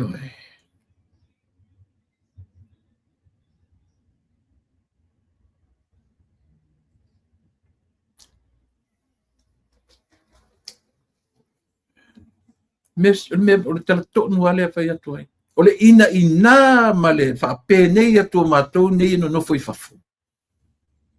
Mātou te mo o mia ni tangata.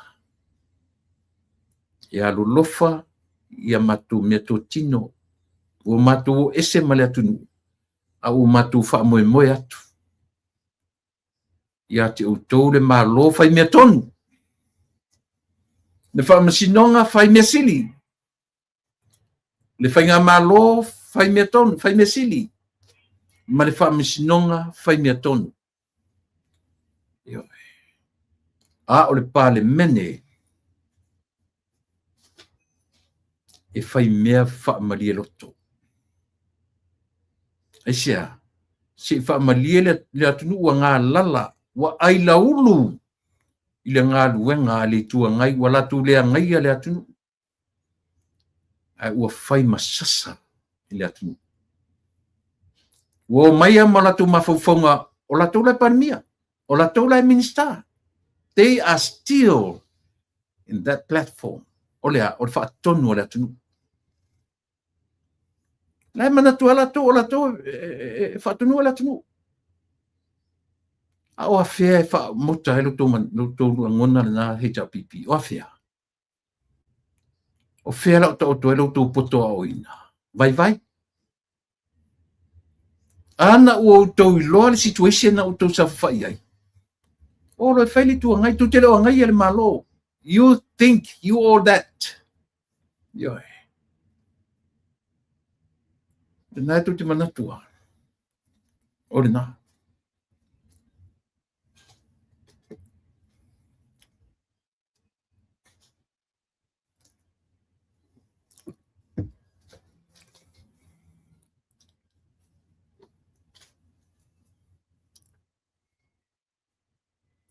Ia. O le uva tu tatu teimi. Ia. Le ua fa susul mer tatu teimi ele. Fa te tali tatu malo ne yaso. Centrelink. The Centrelink. Ioi. Na vevesi tatu atu nu ure. Vai asoren te ni te manatu lo ta ape malo fa lo ngia sa fe ngai mar tatu atu nu. I le tau vanga sisi ngā mea mamafa. Nena umat nei. Matango fitala ua mai. Pei o lena tūranga mua sa mua i le tau vanga sisi ngā mea mamafa. Atoa lava. Ioi. Ale lalo langi lena whai atu i sa mua. Ia po le mea mota ua o le IPFC Universal Cup. E amai tūranga mua i sa mua. E le ngata tūranga mua sa mua. Maua whailonga pine aulo. Maua whailonga tupe. O le tala ua mai 50 e silia ma le 50 afe tala Australian dollars. Maua ele au ta alo Samoa ia lii au alii matamatai. Ile ngata o pine aulo o pine 50. 20 ma le ono pine aulo, 10 ma le valu pine siliva, ma le ono pine apa mea. Bronze medal. Bronze medal. Ia, te vai. La tunu. 50 pine. Tele pine aulo 2 ma le ono, 10 ma le valu pine siliva, ono pine apa mea. Ma le tamaitai Samoa o le tamaitai o Sieni, Lieni, Star Wars. Pei ua maua le tamaitai le nā le tamaitai the best lady lifter. Ioe. I le tūlanga i le tūpā o tamaitai. I le lalolangi ma i lātou umana tau wā. Maua umai au o tamaitai ma au ali i sisi. Whailonga maua lunga. Ioe. The best men and best women lifters. Maua umai au tūlanga rua el au tina. Tuna mual au tama. Maua umai vangai. Ma tofu au tama ma ta se fu wafe Australia. O le tupe na maua tamaitai le o Seine Star Wars. Best female lifter malana se fu wafe tala Australia. Yo. O kale matangofi. Le fa manu ina tato watunu I tu tau talonga. Na o siana la kapia le o tau ve sianei ma tau le yo mo western. Le foi la ua ele ngata la ina fa manu ina au le tupa tamaitai. Mo se fu wafe tala Australia. Papaleina foi le tupa ori. Au sisi uma le tuto inga mamafa maso inga weight. Fapena foi la ona fa manuina. O le uta ua le fionga le prestene. Ia po le fionga ia tua Pepe Cherry, tua Pepe Asiata Cherry Warwick. Le ua ia fa ilo mai. E fa manuina foi tele foi mo meu records, le koti. Mo meu o matati a ngausia. Io o più fatuina ni la matati a fo. Ele au sisi Samoa. Ai le manino mai la ono le foto ata ape atu ia au tusi ai mai la tu e fa ma popoina me ile la lolangi. Ona fa to a fa ilo mai le I se temi o mo por vai so fo. Por masina for whatever time. We just wait. Leo fa ilo mai ele I persene. Ai loa ta o mai loa. Ia on fa loa trola ia le au fa news ma tono le tatu wat nu. Ia le tala fia i le tele o records ua uma ona faatuina e le ausisi ia Samoa. Ia le se talafifia le talamu i tatou. E a le au taalo a e si ilunga le tatou atu. Ioe. A o e matutua lava ma i latou e tau te ina o le tatou. E toso i lava. Ioe. O le tua le fili ma le tua satani ma le tua ngai. O i latou lava ia. O lo o whaia ngā ruenga leanga. O le toso i lalo o le tatou. Ioe. E tatou awhia ni i tala o le whamasinonga atonu e tau tala whia ngai ma le teimi e.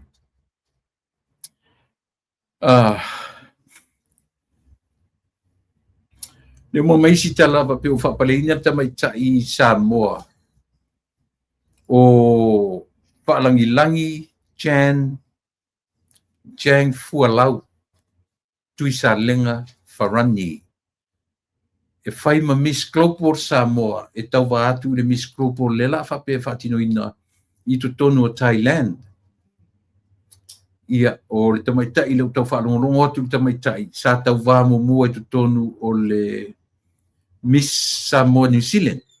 Po le Miss New Zealand Samoa po le alava. O na toi tau wā fo i le lisi tau wanga i Samoa. I le i whapaleina. Pe na ngata e le mawalungo o si tamaitai le second turanga lua. The second run up lena ngata ilun. Le la ua whapaleina le tamaitai o ioe whaalangi-langi Jang Fualau tui sa lenga Farani. Ua whai nei ma Miss Global ia i se tauwanga na whaia i se aso ele i mamau atu leo whapaleina i lea tamaitai. E tasi le tauwanga na turu harita na first run up ai tatou tenge. E tamaitai o tenyo le au kurupu e po i ele ngos teni le whape e sau mai mota. O ina na first run up ai tatou tenge ia le la ua tue mawar tatou tenge. A le fwoi sau whanau tuna i sa moa la le tamaitai. Sa whai ma Miss Global o le lalo langi last year. Lea sai sa moa sana ia tau o ina nisi o gold medal ia o le vai aso lente ni tau vanga sisi ia le fwoi lau whailoa mai. Ia o se tala fifia foi mo le tatou atu nuu. Na whaalia na utano tue foi nafi na whaalia foi ua talia e le whamasinonga mawalunga ia le tarusanga le li o toe lupe. E mana tua foi le na totofi le whamasino ia le tamaitai sa whai malo i sili. O le tamaitai o sua Helene Warwick. E whai ma paanga. La fo tatou upu le tatou upu Italia. E whai ma wo al whamasinonga. Friend of the court. Lea ua tu i e tamaitai lea o sua Helene. O sua Helene la le no na whamanino mai. Ua talia. E le whamasinonga. Lea ngai o le mata upu ai foi. Le ri o toe lupe. I lunga le whamasinonga u toe ilo. E paulona le au mai. E fia manino le whamasinonga. Po le atonu le mata upu toe lupe. Le mana o ave i lunga. Ioe. Po le mata upu o le selau afe. Po le mata upu o le momeo o afo ingo le o tangata fo mori mau. Po le alava le mata upu. Pe ole vaenga le na. O lea o te whamanino atu. I lau whafonga Samoa. Ua talia e le whamasinonga. Ai paule mea o lo tau whamanino mai. E fia manino le whamasinonga. Po le atonu le mana onga le tau mwhai ai. Le pionga le i sui pare. Sa pai msui pare mia. I le vaenga le. Arto inga me tonu ale lo te whai atu. O le tau o le challenge le mea lea. O le lu i le mele na whai ni e toi lupe. O le ale challenge. Nga ke le challenge inga le whapea mea. E challenge le li whamasino silia Samoa malana whai unga. Whai mai le challenge ta ofi. Hold on. Se iai mea se i tau sa ili momua. Pe ma whai o na o lu ina lunga. Le me tau o le court apopio. O le whamasinonga toi ilo. Ioe. O le na. Na Samoa. Mena le tena no foi ia tai o seu. Fai se fai pena e challenge ai le constitution.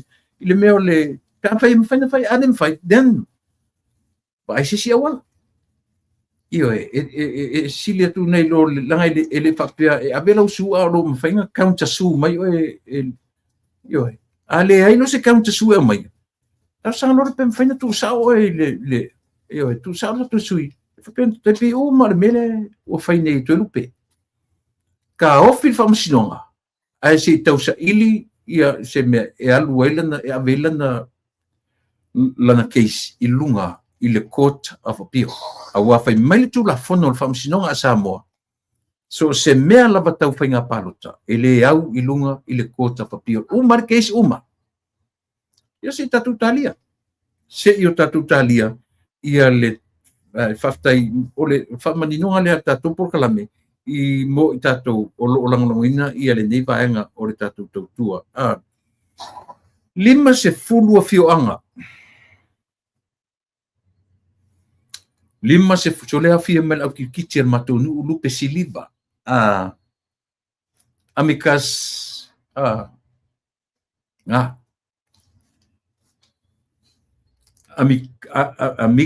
amicas cure pula labalon fa leonga yana o le upu latina lenga upu latina a fa Samoa o le wo le fa masinonga yo e a fa Samoa a tatu fa palangi le friend of the court ia ko aka ku ka mangingo ngeia ile upu latina. To be honest with you, to mana le ka ilo ia oi. To mana le o isi meta o se wo le famsino. Yo wa nga foi ni meta tu te tapisai. E tatu te manino i turanga umane. Yo. Awa angale ngi me ko tapisai. So le o le skan ka pong sa o ke le lon meta o le foi. O le amicas e yese meta o se Wang Faalatina. Lord wa mea ai oso mai ingat pa wala Faalakinga ngai Faalatina na ai. Ia ka kele lo pala mafuang. Yo. Ya ilo ya ke ako ai wala vang ai mar malama isi o le kele pepe no lo fafong. Le ka angale ai ngai me to pisai.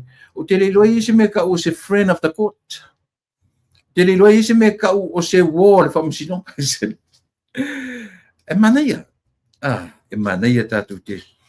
50 no mafioanga na ufarango longo le saunoanga le fionga le parmia tu te lo tu sam por tau or kiti Samoa langa e yai upo le atunu e fua le ta i le te ta sina up yoe e sau mai i le kiti Samoa lona winga ya le atu ta te fa matalaina se fua le tau tala i me le winga pe tang fa winga upu fua le ta i le tea.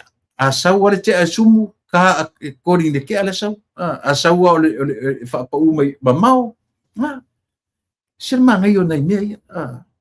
Aua le nau ta. Fai mele tato nungo e popoto le ta alonga lea. E te nau ta loa. Yo a ele pere murumu, pe te pelea, taputaru ai. Le nau le ta. Aua le nau ta. Faengenge faalele la pake faeva faalele la pake saungi le ke ala fatali le te ala sa to titila la to ta ursta ur upulen sa mana yo sa no ngala fionga le pa le mia na fa feilo ai au kiti yo e o fia fa no longo to a o ta o me malengo au kiti se matonu le lupe siliva me sa pali. Io te lo le champini mo le lupe siliva 70s na faia le piopak o luta mana faia le launga io na launga tu i ne lunga tu e pi e matu aso na launga atu tala tu ta tu e pi na fa fetai tu ai le luta ma e fai masui o au kiti al matunu e mori atu lunga le e alfa afta ina ua maua le lupe siliva mai sa pali le urua i champinio ta longa ne kiti na watu ele e le leo la toina ia fa fetai atuai se vai I mar Samoa I li wai te mina pe o mea te tele nei mea yaso ia la utam faile malo le fionga le li pare mia malana fai ngā malo talo fai ele se mele ngai ki parangi ala ka ku ka mafaila langa na saunoa ilu ke mantua na saunoa ia tu le pertala le o mai o ane fai ki parangi mau ai tupe la ko fa la I ngā ki o ame mau ai ai mau la se tatou upu tāua e fale a onga I tupulanga la lo wawa ma tupulanga fai mai I tatou talong ki fa palangi e mau ai ki Samoa mai o tau tar so se fuar tau tala I mea mwhainga whai o whesa wale upuna fua le tā I le tea tāua e tāua tele ia le tūlanga o le si ave pele tatu link le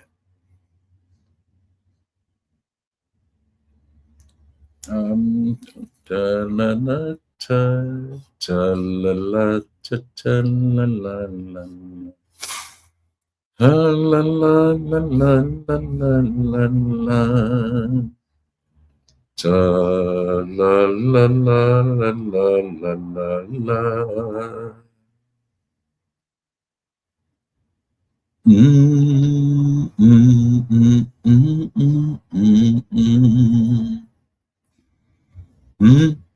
ya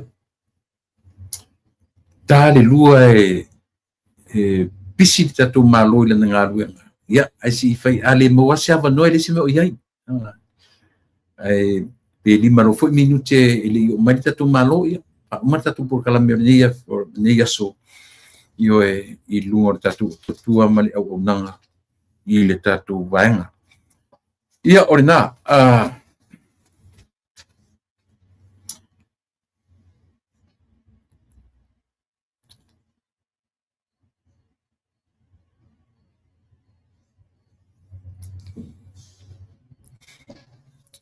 o le taua au te tano pe fa o otro me keisi a tolu pe ia ele ngata iai ia war fa masinonga to alua ia sei mai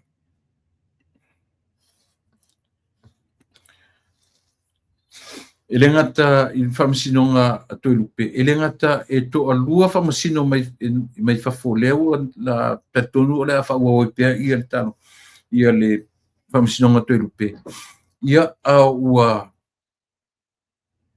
tarsanga le li to lupe I fa masinonga e sui lana loia ona o le loia na watu I Australia ele a line le fa ani fo le loia na latu ia male mana o le fionga ia to lupe mana tu lo to lupe to sui lana loia te pe al mele be sia ia le to fa ia siata malana sui ngolana loia New Zealand le la o fa na sui loia ale fionga ile e atu lupe le o ye te rola professor wai pesa ke si manusila po se si foi mai Paulo me lo o sui le loia o mafai ona sui le loia e to lua ia maleta matai o miro lui e to lua te lopo ia maleta matai o ne ai pi mana o miro lui nai o la to lua male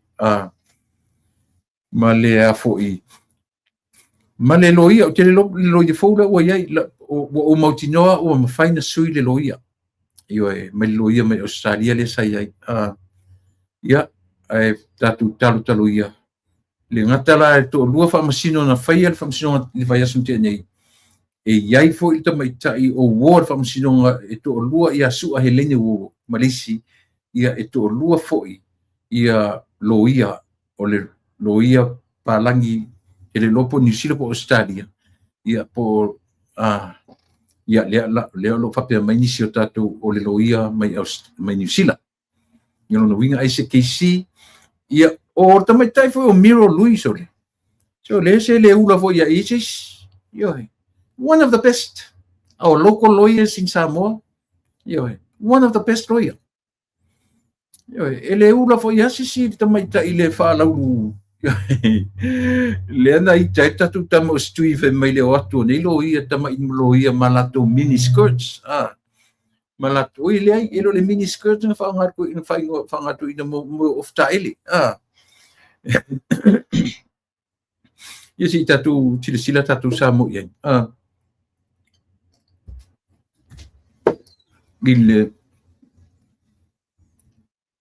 Il tau o le mele e te no tu tatu.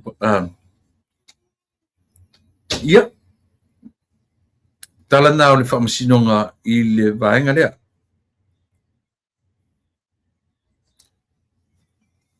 Toe whalia mai ia le si mawalunga o le tau le suau I to tono le tatu atnu I le masina nei o me. Ai pea on watu le upu whamalosi le tatu purkalame. I le te tau on tatu te ia mea.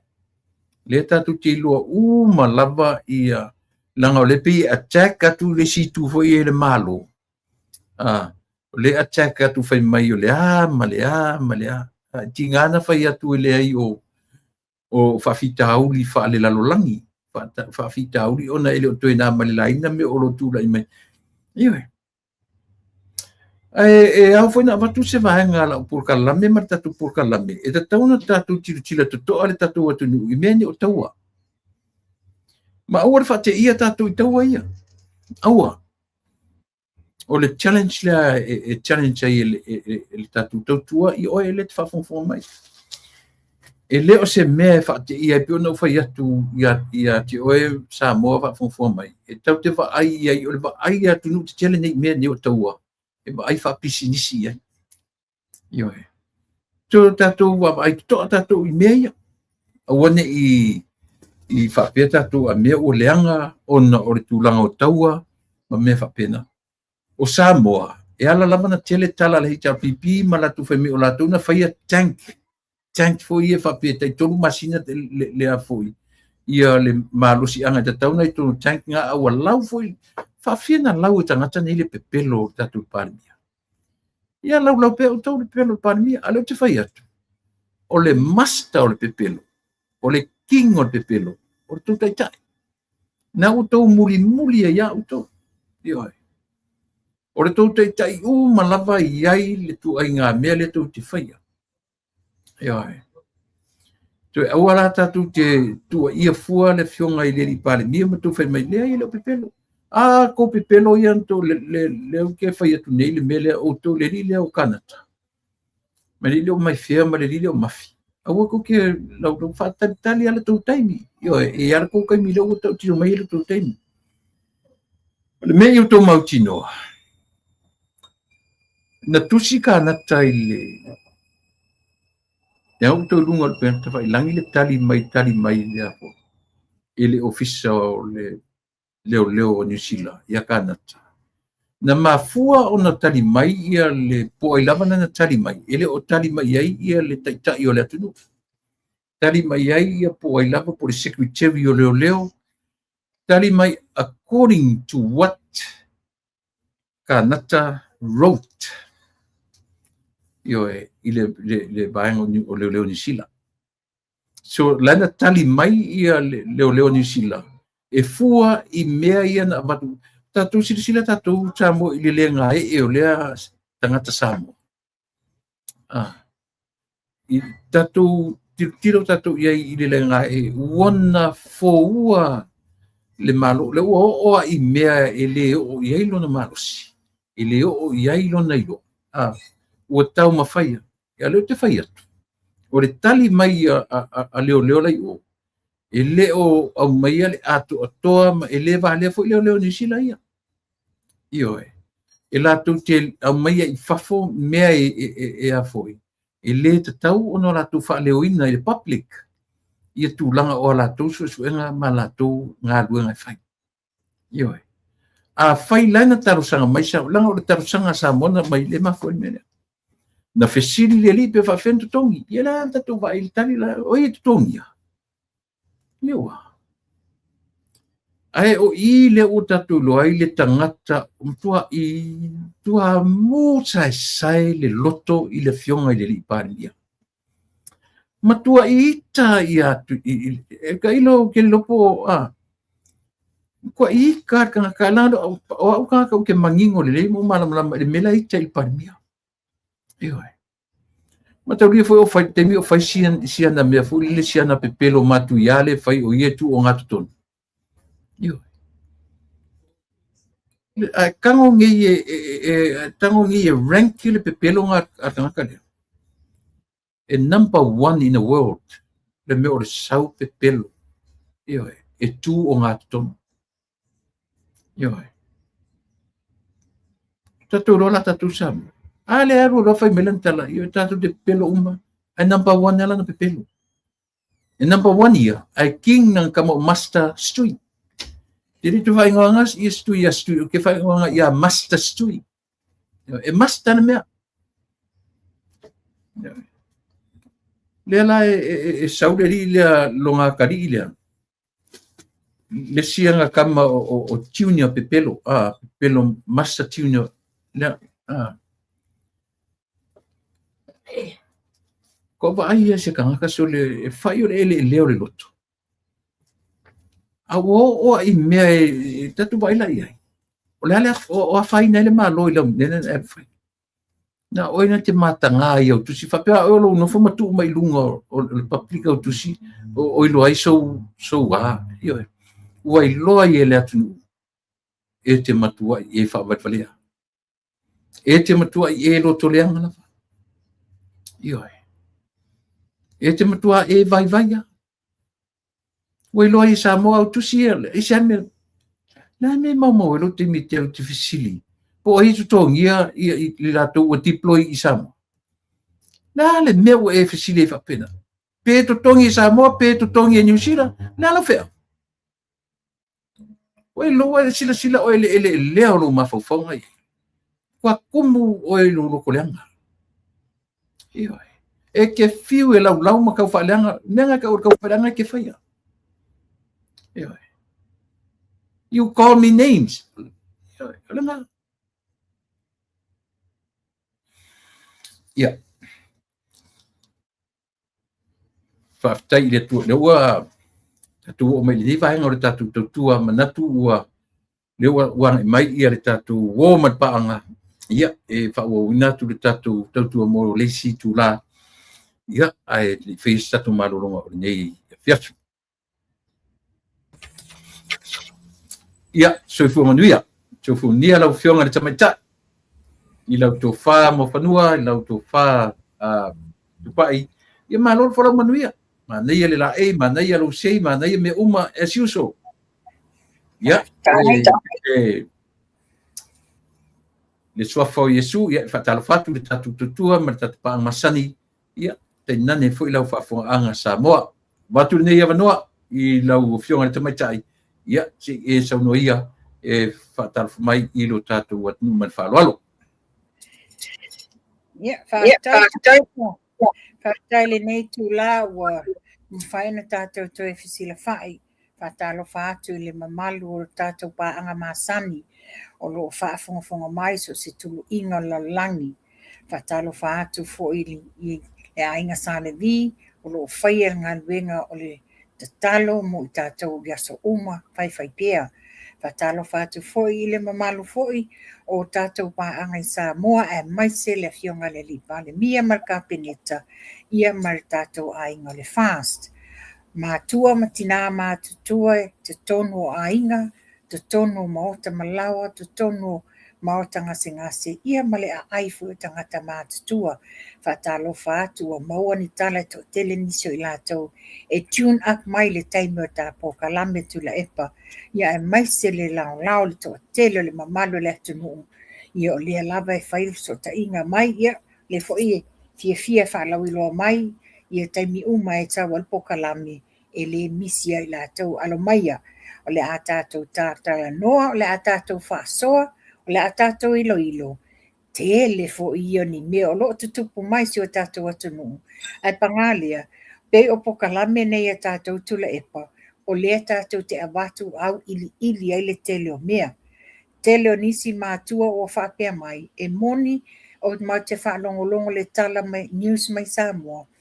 Ai le o mawhai o na wā ili ina ia whaingofia na mātou malamalama. Le la sa momoli mai ele whawhetai, i le pokalame, ia whapea fo i pokalame savea, ia asiata mai lātou. Ia vi ia le alofo le atua, o se tautua whai pea tātou mo le atu no. Ali. Ia no whatalo whatila ia le aso sana te anei tu la epa.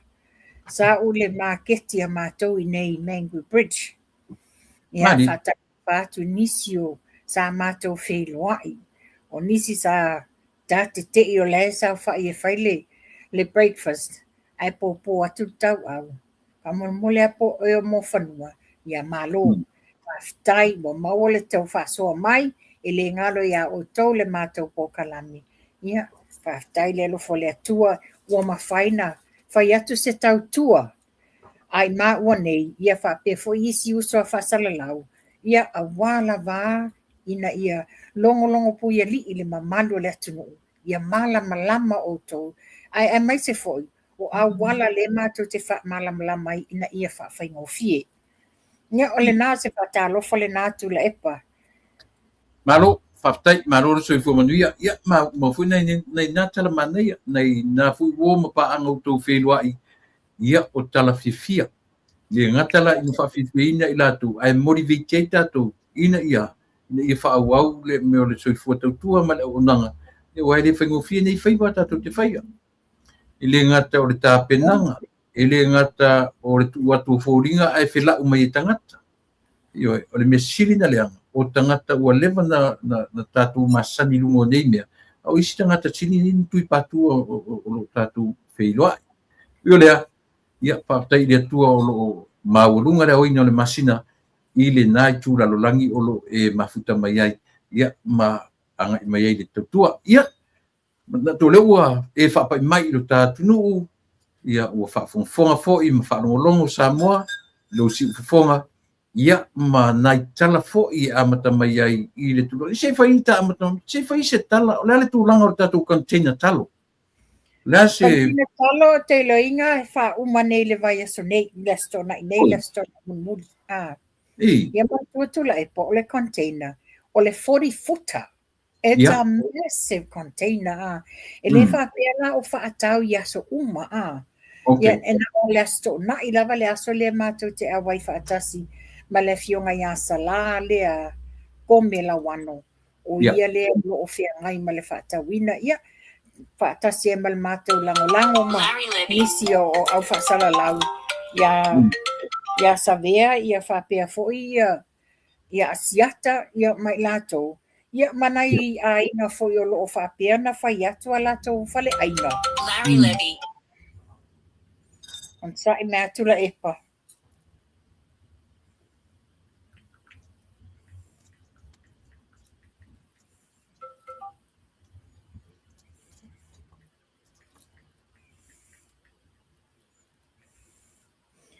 Ia o le tūlanga na iai o le tūlanga la le tātou foi le tātou e le container. Ia o le nei a inga ia o atu e lango. O la tau ia o tau mawhai e. E tatai atu to tele le mamalo le atu nuu. E tatai atu le mamalo le atu nuu ono tūlanga la le abatu ia. Abatu ia tangata atu whaataua, le ngata i lato whale aina.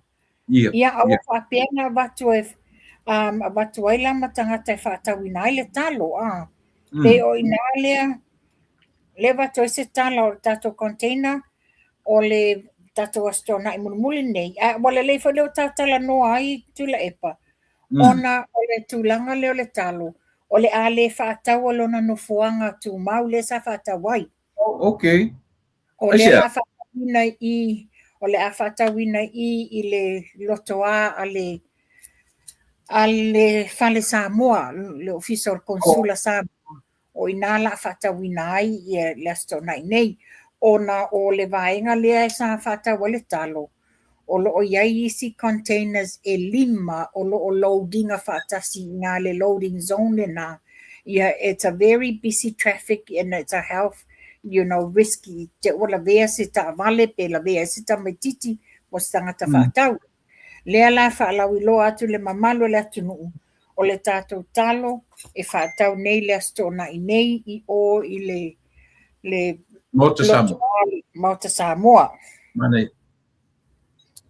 ia atu vela wa ngar ta terno ile me ia au fa funfunga mai nisi to e anga ia tu ile maua nisi fa sala lawa ia ai mo tatu u malava au kilani ia ai me se fu si uso na no fo na me kuile me sa no foi nela se rua eu se fa tau sa u to le fo fa tau sa talo mo fa tau so sonia I nei talo o te toe o le tatu container ia me se fu sa mo atoa lango ane ia o a tatu mea to tino yo mi faso atu I kua oi ia malo Le fa pe foi no le talo le fa ta wai talo na mato mafuta tu pia wa ia fa le ainga fa ka wale ke pua fa ka wale ke pa moi fa ta wai fa au si maukeni ma le fa au si yesi ia fa ta wai foi ia pulingi fa pe foi ia pai ia ma wai foi mo meu half moon pies tele fa le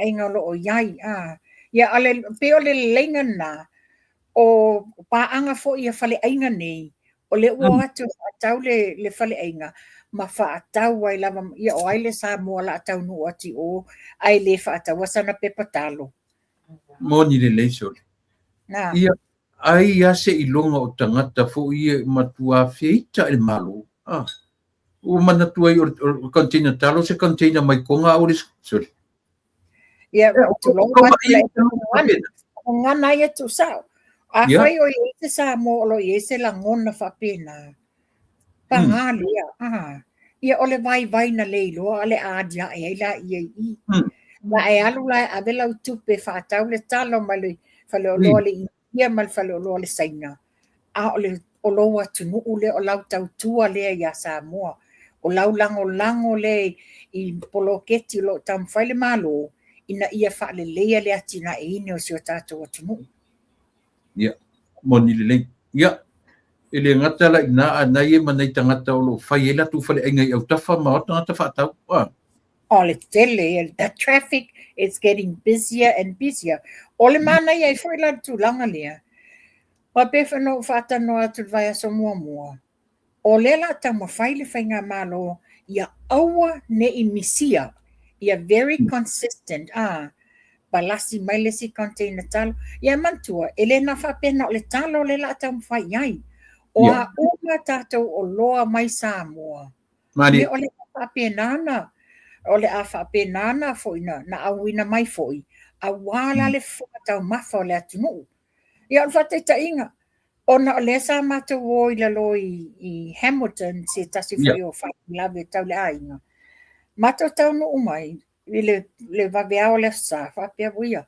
ele ainga le se to nai wa le fa tau se talo ia le la na mau suelo le tae au mau se fale ainga o te lo mantua po se India po se Pakistan ai mau waila le talo fa vela le na mau to e mele talo ai to se vali tu ale vai se vali o ta fia madi alu I tol fulisa ai sa wailoa ma le pepa esi wa umanga ice pack the vacuum pack which is o loa ne sa mai sa mo isi container ai tanga ia o tele fesili po fela tunu ule amai ai le pepa le ole a foi le pepa esi ia wa taimi le sa mai fo isi o loa isi o foi bisinisi o le pepa esi o le pepa niu le tele na mato fa tawa mai fai ele mai salo ia to inga o loa na le e sa mai sa mo se taimi o lo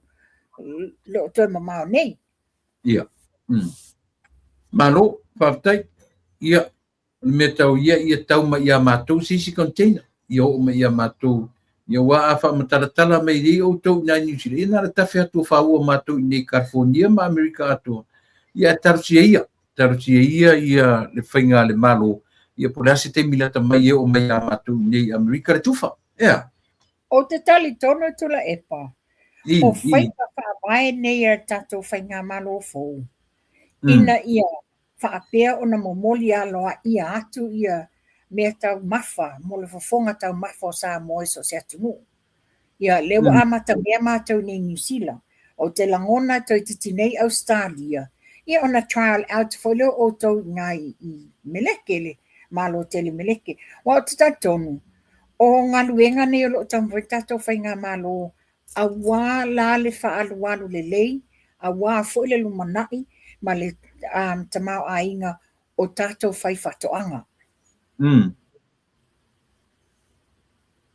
Ia, se o le malo tatou tatalu ia o se whainga le lei. O nei a mea umatam whai e le malo, mo le manuia o le malo, mo le manuia o tangata tele. I le i masania i le tatou atu sa mo pisa sa i le manuia tangata na o latou o lo tula i mai le foe, i tai. Ia, mai se mta upu ta amatai na o e tele ne mta upu ina utanu atu i tatu e uma iai. Tula e paho teilo inga, ai wa alu ni fia aso, ai fia aso wa whalo si ufufonga, i le mata upu le ia vai mamunga toro. Ia, tatu mani ia tatu whaaso pe iai, tatu tapisa pe iai, ina ia mawhai o na malama, mai se fu tangata paluta sori. Iyo ei. Ole whano noanga le tu malo. Ole whano noanga le tu malo. Ole se tiango fie ole tō whā. E tanga iai. Ole huge sacrifice lena whai nei e tai ali seu. Yes. Ele I whai a mo ia. Ele I whai, ano se si whai pule. Ia why bother? Pawal mea nofo I pēr lai saingiranga ia tolu wafe every fortnight. Ai ona le monio le alofa. O le titilo le whaamanuianga, ona ea. E leo ni te mai se le ni tupe iwa matu watu el malo. Le sa miliona o mua. A leo whamatu watu le 2 miliona. O peo le tūlanga ngai whanono aila. I le vave te leo na se e tio tō whale. Ia e pangalia. O le wa mawai. Ia o le iai fo i le au whaalata, ma le au yuta le I to tonu o le. E le whaapea mai sai to tonu lavo le tātou komiti a le ainga fast. Tātou a ia fast. Iyo ai. Ia, me sili le wa manino. Me sili wa manino au te lo foi. O lea foi wa manino I ai le fionga tai fono. Le fionga le li pandemia. Ia, fai se si fufuanga I taunu fai ai. O le mana ia. O le wa come forward lava tangata. E le I whaapea na alu le sui sa tau vale le fua ale fast. Na alu e whaini suenga. Wa come forward lava tangata. Ona o le tatununga. Te le ia o le manuia le wasa saa mai le atunuu. Ia ala tu ne ala timu ia. Ele o ia te tonu o le fono whaamai. Le lufi ina o le manuia le la mawe. Ele le atu vai maunga tonu. Me o le vaenga tonu ale na, pe tasina vaenga mo whanua na upisa ila u I le mele. O longa whaaseina o le whaalongo le e tusa pau ale sau e alu I le whaas. I le malo o lo tu malo malufi ta mau ainga o le tunu. E tutusa malo na alu e tuto tasi. O lana whaamala manga na I lona I tu a whaila o na se ti ai ia si tatou mata I tūra le whono parmene. Ele mo I to a maua sona langona I to tonu o le parmene. A o le lufia o mea nga I la tu tele se longa e watu tala o tupe. To ala tu loa ni tala o tupe. I tupe e watu tatou ma mea uma tu nang whapena. A o le tala noa ina o mea. I le o iei sona I loa. To a whaia sona leo tonu o le whono o le parmene.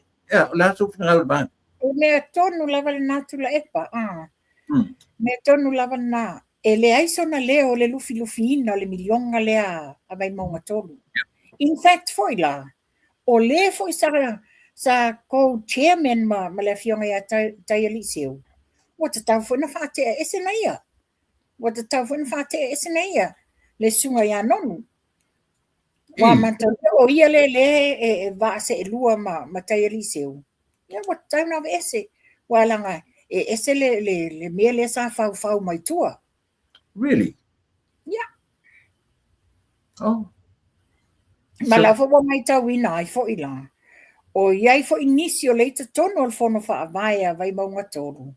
O ila to ko nei ia tau no ele u fanga nge e leo ya e sau ai. Ai tino ia ia ko. Ia ne tu ai ngai na. Ai tino ia e sau. E sau. O ila to nei leita tono fono fa vai. A la to sa la to nuti mea fa tasi male fionga ia tai eliseu. Alena manino o whaelo mai e nisi esel mena o e pālota ai. Tele.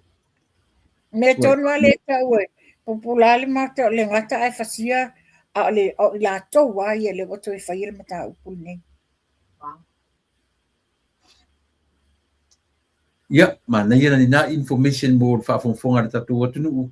Ia, ele o ia la sa ori upo sa mo koe pualba o ki ayaki. Mea tonu ana wato e pū lava le va o tia ia tia. O i la tau wa nei sa militino masitama ma le sui ia tai eliseu. O i la tau fo ia le wato e tui pātua ia tai eliseu. Ai whaftai koe le tamali le toa alona loto. Whaftai. Ia, pero tu langa lea. Le ala wato e o mai ata ngata tau tatala le mea na wā ai ma le mea o tupu.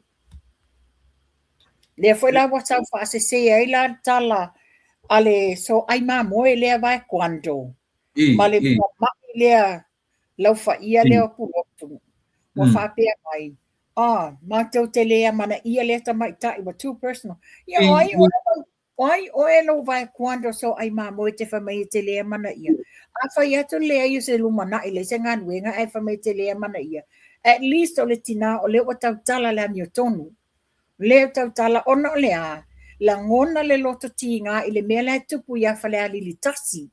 So they don't want a repetition. The same thing e tupu ia vai maunga toru. A tato tanga e tula epa. I le fōlinga, i le sau wha fōlinga. Sau wha fōlinga Mr. Bunning Warehouse. Ia lau timu ia. Wha pia mai. O le manatu leo lo ui tū mālo o te sau e whai lea malea. A lea lai manino ai o le alu e whai ana whaatosinga. Ia, o le tūlanga fwile i wane fwile au mai lewa saini lea o le malo. So o le mea le la so o le whaatautonga. Ia, o te whai ngona o le tangata, o le la o le mea whaale atua. Le la aru e tūro na lima i lunga le tuspa ia. Ia ma alanga le whaatautonga. A o lewa ua alanga le atunu. Wala ngona le leo le atunu. Na va ai tino to mai tai o tu le rosa la tala i lon tama. E le ngai paula lea, to tele nisi. No fina ngalo i le manatu lea. E mai le tunga tunanga papea. O au e pēna whai atu le pai tolo pulou le tina. Tole pulou. Ono lea. O le tina le wala ngona le loto mawhatia. O lo o iai fo le whaletua le fionga i atu lupi. Ona o nei tua inga ai na tele i whaia. Whereas it's on the opposite side, le tu la i mai nei a lau timu ia. Because ele i latu se stangata e watu le tupe, o lau timu ia himself, le wasa wali sa o atu le tupe. O te mana tuona po e mai le ata. Po e mai le ata e le i whaia le pālota. Po e mai le ata o ia ma le toe ina ma whaapea mai. O lona anko lea e alu lava i ai te mi umo ana pālota e a maisana wha manuianga.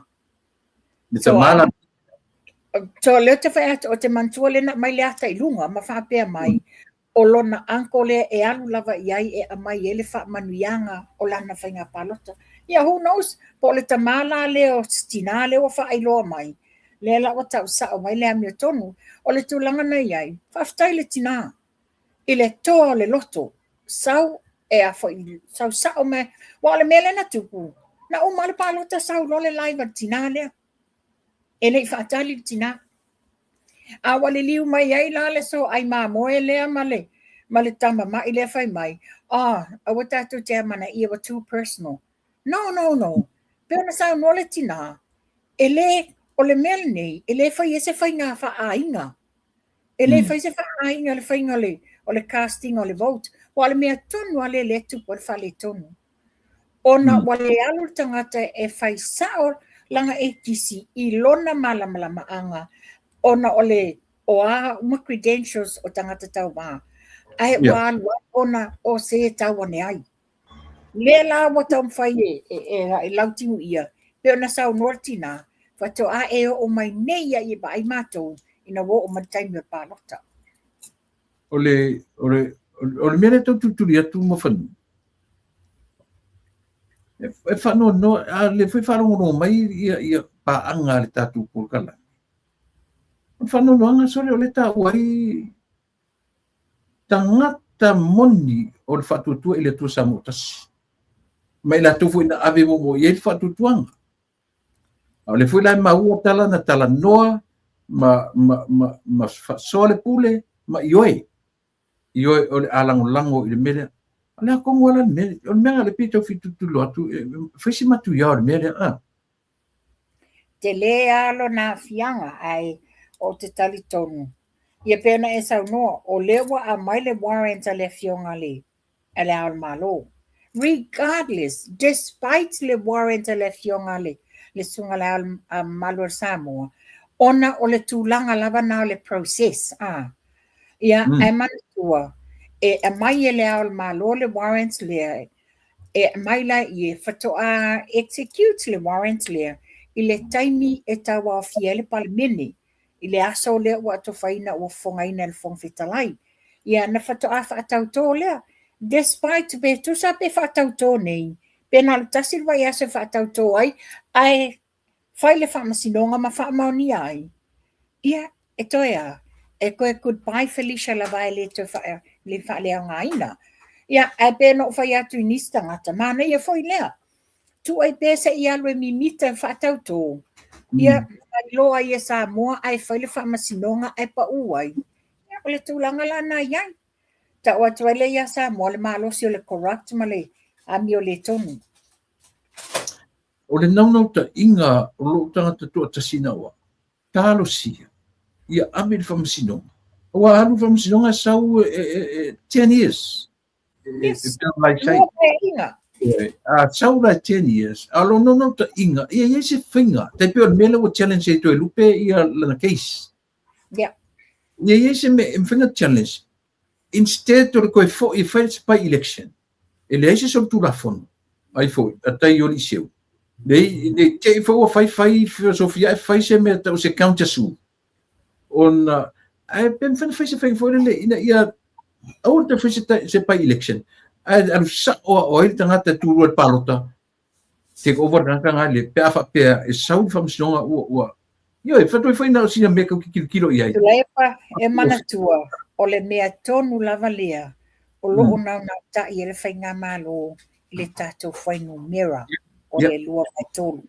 Ona e iai mata upu e iai tu la fono lea na whaato pe lau na whai e tu la e pailona taimi. Tu la fono la ia lo iai le sai tianga I mea nei. Ia ta iai foi la le mata upu le lo whai lo atu tu la fono. Wangale ate ano o watu whaato mua le tapo kala me tu la epa. Tele yo I la tau na tu wala au mai. O isi, a tau whaafonga mai o tau nei. Sa a mai le sai, le whaapea mai. O le ame o le maua se mata wa wanoa ma te wheilua I ma le fionga le li pale mia. O mua, ele ia fio ma le fionga le li pale mia I niana ngā luenga whaavao malo. Mali. Lua. Na si I mai le fionga le li pale mia. E le talia ina nisi e o e whainia lato mata upu I le fionga le li pale mia. Ai peo na whailo atu, o le telo mata upu ia tau te lau maia. O tau ti ngā ai matou I tu malo ma, o wata tau na loka tu la epenodis, o mata upu umaia, o loo ngā lulua le whainga malo, e leo se mea whaingo fie. Le iei nisi manatu whapea, na watua avelo tu la fono le ai, e loi o uma ala tu la fono, na whatoa ma whaila I na whaia tu langa le na. O le taratanga le avatu le mamalu le atunu. Tātou lava papali, o le peo na sau noa le fionga le li pale mia. Whai malu o tau whaiwa, ono sai, e iai lo tātou taimi. Lai fai tapenanga le whainga malo, ai maise le lo ia sili. Malo, mana ia. Ioi, pio no fetu lon sa ia ia o me lava. Lava lon sa ile atunu. Au le ola o tatu, ele tara no mastangata. Ioi, o mena te futu tatu fata waina. Ia le tau o tatu baba ile taimi, tatu baba ai ia i me uma, moni le lei. O te loa to te ro tangata na tau wasatu na siava noa. Ile i parmi. Ia langa ia la tu sieri ia la tu tafao pe la tu fala lave fala ainga. Na la tu ilunga tau fulana manino malama ia le atunu. Tai pe i le tu la vai monga. Mata o e tau sila fia nisi tangata foi ese maritinale sa faila na video dia. O le tau wharo no atu to telefoi sangata e tai toru se sili atu le tupe na maua pea. Apparently o le wa come forward ia nisi tangata se to atolu. Ei. Pa ai loa o la tau fo ile na batu ia tupe ma mea nei. Mana tua mai ia tula epa. Ile road show o vai maunga tolu. Lena tata vai ai le tele malo le tunu ia le foi sa lai mai. E na o nonu le tangata le sa fai mai luma. Yeah. O le ai ni susunga ni fai fe au. Ai e kalesia. A mantua tele e kalesia i te tono vai maunga tolu. A o le sau le laiva, le si tangata le na ave i ele tupe, tolu se lauta la, ma le lua pusa pisupo, lua pusa e lengi sua uu. Ina walu watu e ave faile mena mana o ai lau timu ia, ai te momono maile se lauta la utu ailo na sa. So that's 400 tala. Ai whaapea maile whamtalanga, o ie whaate ia, ele alu watu. La sau whai mai lau timu ia. La tau whai mai ma vea tau ia masusunga whai whiau.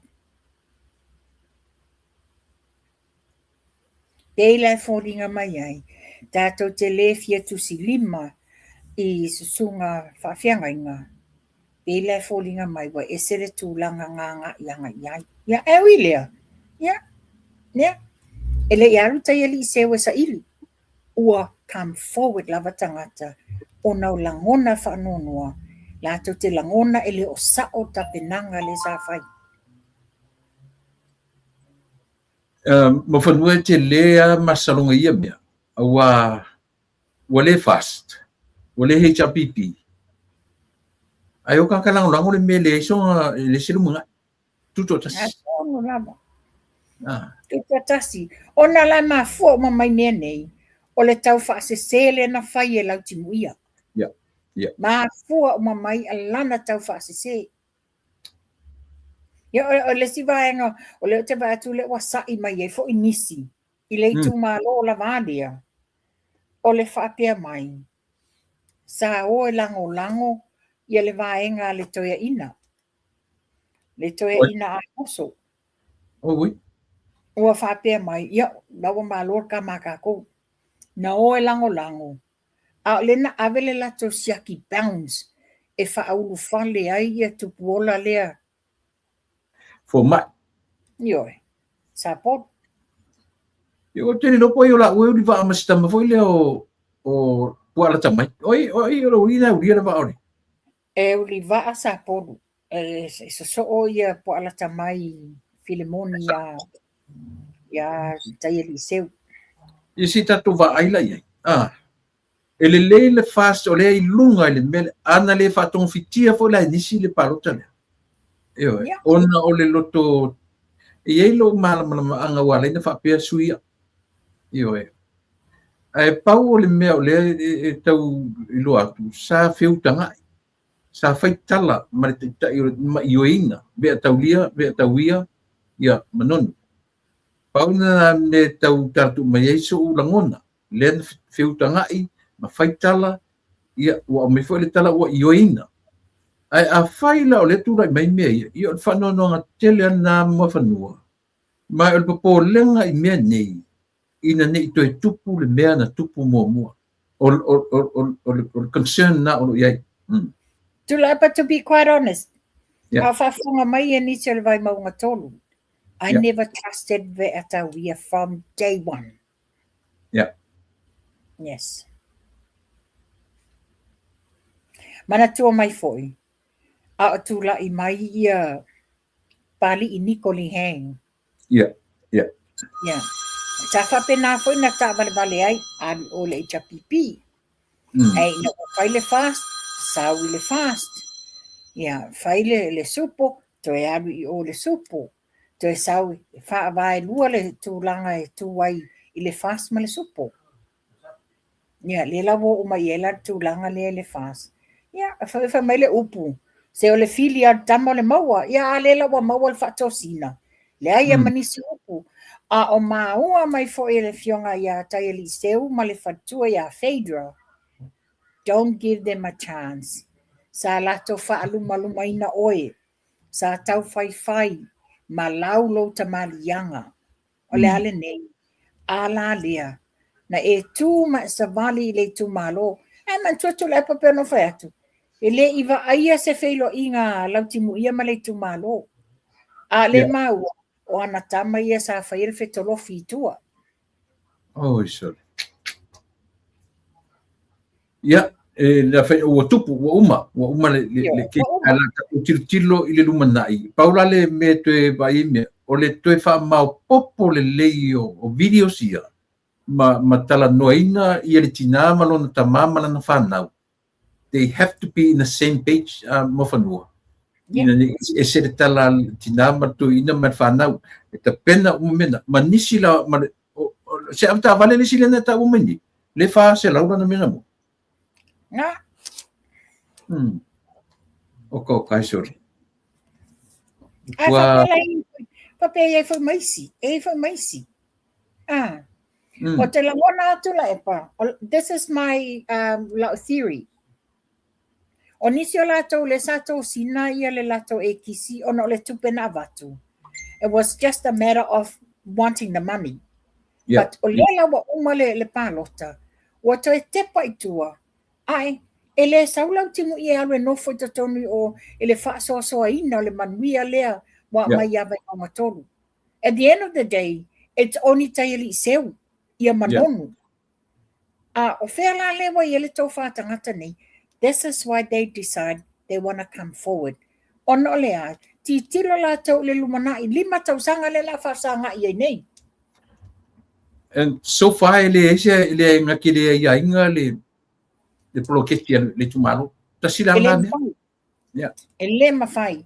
Langa wa uma o na whatatia e co-share ia le fionga ia tai Eliseu.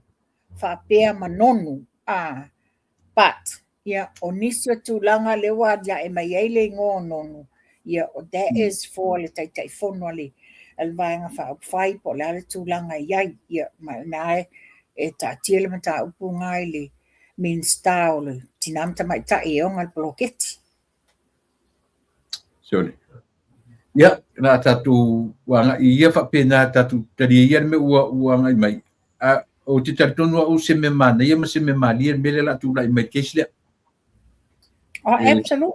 E tu lai mai ia le tau wa ba ia tu. E ia ua ina toi pale mai tai o li seu. Al me moni, Le fanga solonga ia o le ama fanua fanga solonga ia la fatau tonga. Ia ai ta. E leise me fai ai o ngo le lava foi o nisi foi o la ton tu singa na la fo mai te au. Ma mai le fai tionga I le fionga le malo le ai. O ala o le process o tulanga ia lo fatino le tiute le fionga le au malo.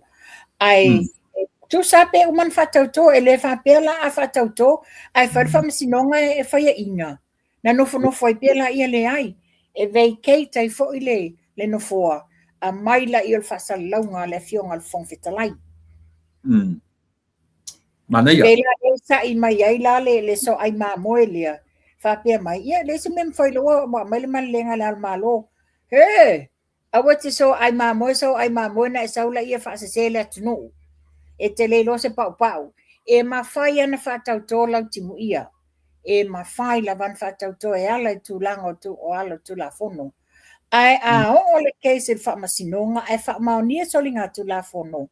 E toe talai ona ofu tofi whaipule. Goodbye, Felicia. E toe whaiwhai ngā palota. E mai maue. Mai o te ana whapea. E o atu wa umana toe milo ilo ma toe whaaleleia i e tato tulafono ina whai. Mamangui. E se taoana ia e step up i lunga ia i tai Eliseo. Ana ko fo maurunga na e avoid tele ko fai sisi pa election. There's nothing much we can do. Nothing much we can do sa ilonga sort out ia tulafono nei. Ia o mea nei na whapelau ina ia pui ia yale vaenga whai ale HRPP. Ai tu te sila fia fo ila mo fonu. O le leanga o mea nei. Tulafono le na fai tu lepa. Yeah. Ona tulafono ale na fai ile te tope ala umar na fo inga. Ina ia au ala mani to ese tangata ma le HRPP. O lo na fo na. Yeah. Tanga e tulafono le laibo loa le nonga whaia. From the beginning sa civil matter. Alai mele na nofonito e whai. To e reinstate mai le laibo loa. Ai wha a criminal. Ia ngangi. Ngangi wakau pe ai loa le alwe. E whailonga case le modianga iwa iai. Ele ngata na e pale mai wa be ese to filau le criminal libel law. Criminal libel law. Yo e pale mai wa be ese. E to e sau arto ina le.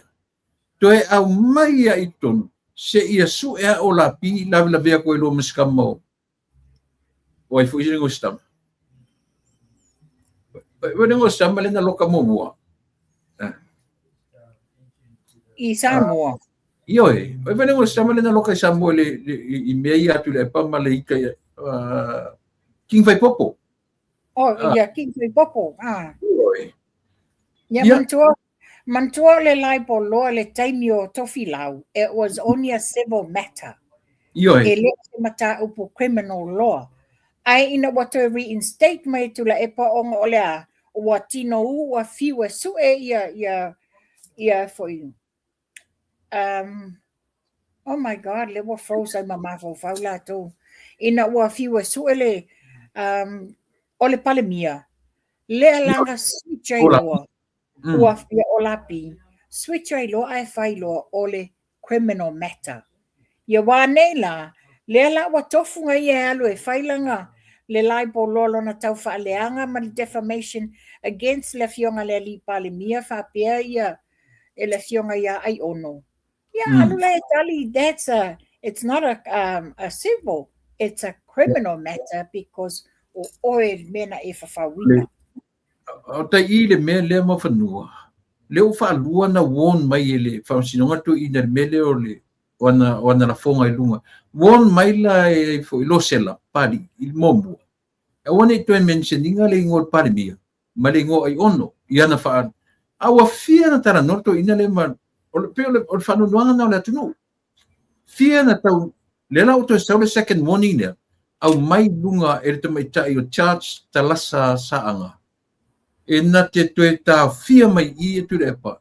Awani to tala no ali case le tau faleanga I lunga o me tau le media social media me fa pena o hava no te tala no il melia o tele ava no me to ina fa fetai wa e a mai ta upule ma le tu I sia vaenga ia mo le fa fonga anga Samoa so se tulu inga o le lalolani ato va ai atu o to e sau se laiva tu la epa.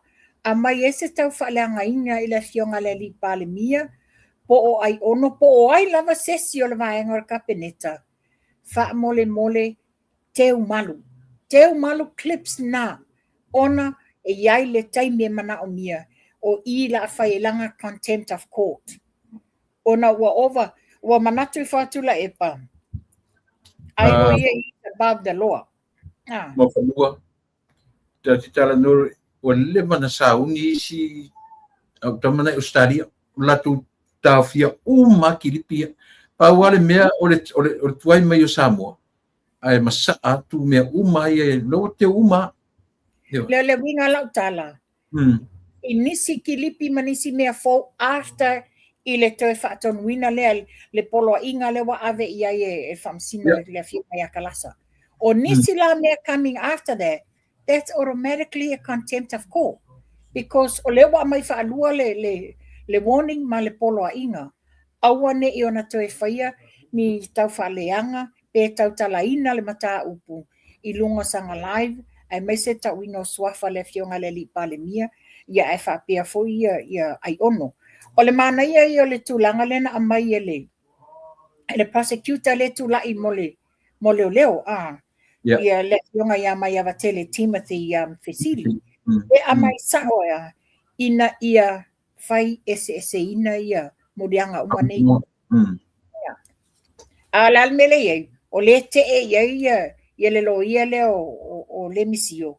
Ia lawa na mai le fa manianga. Langa ele fai mai. Fai o tu wa inga o tau fa leanga ma fai o ni upu matanga.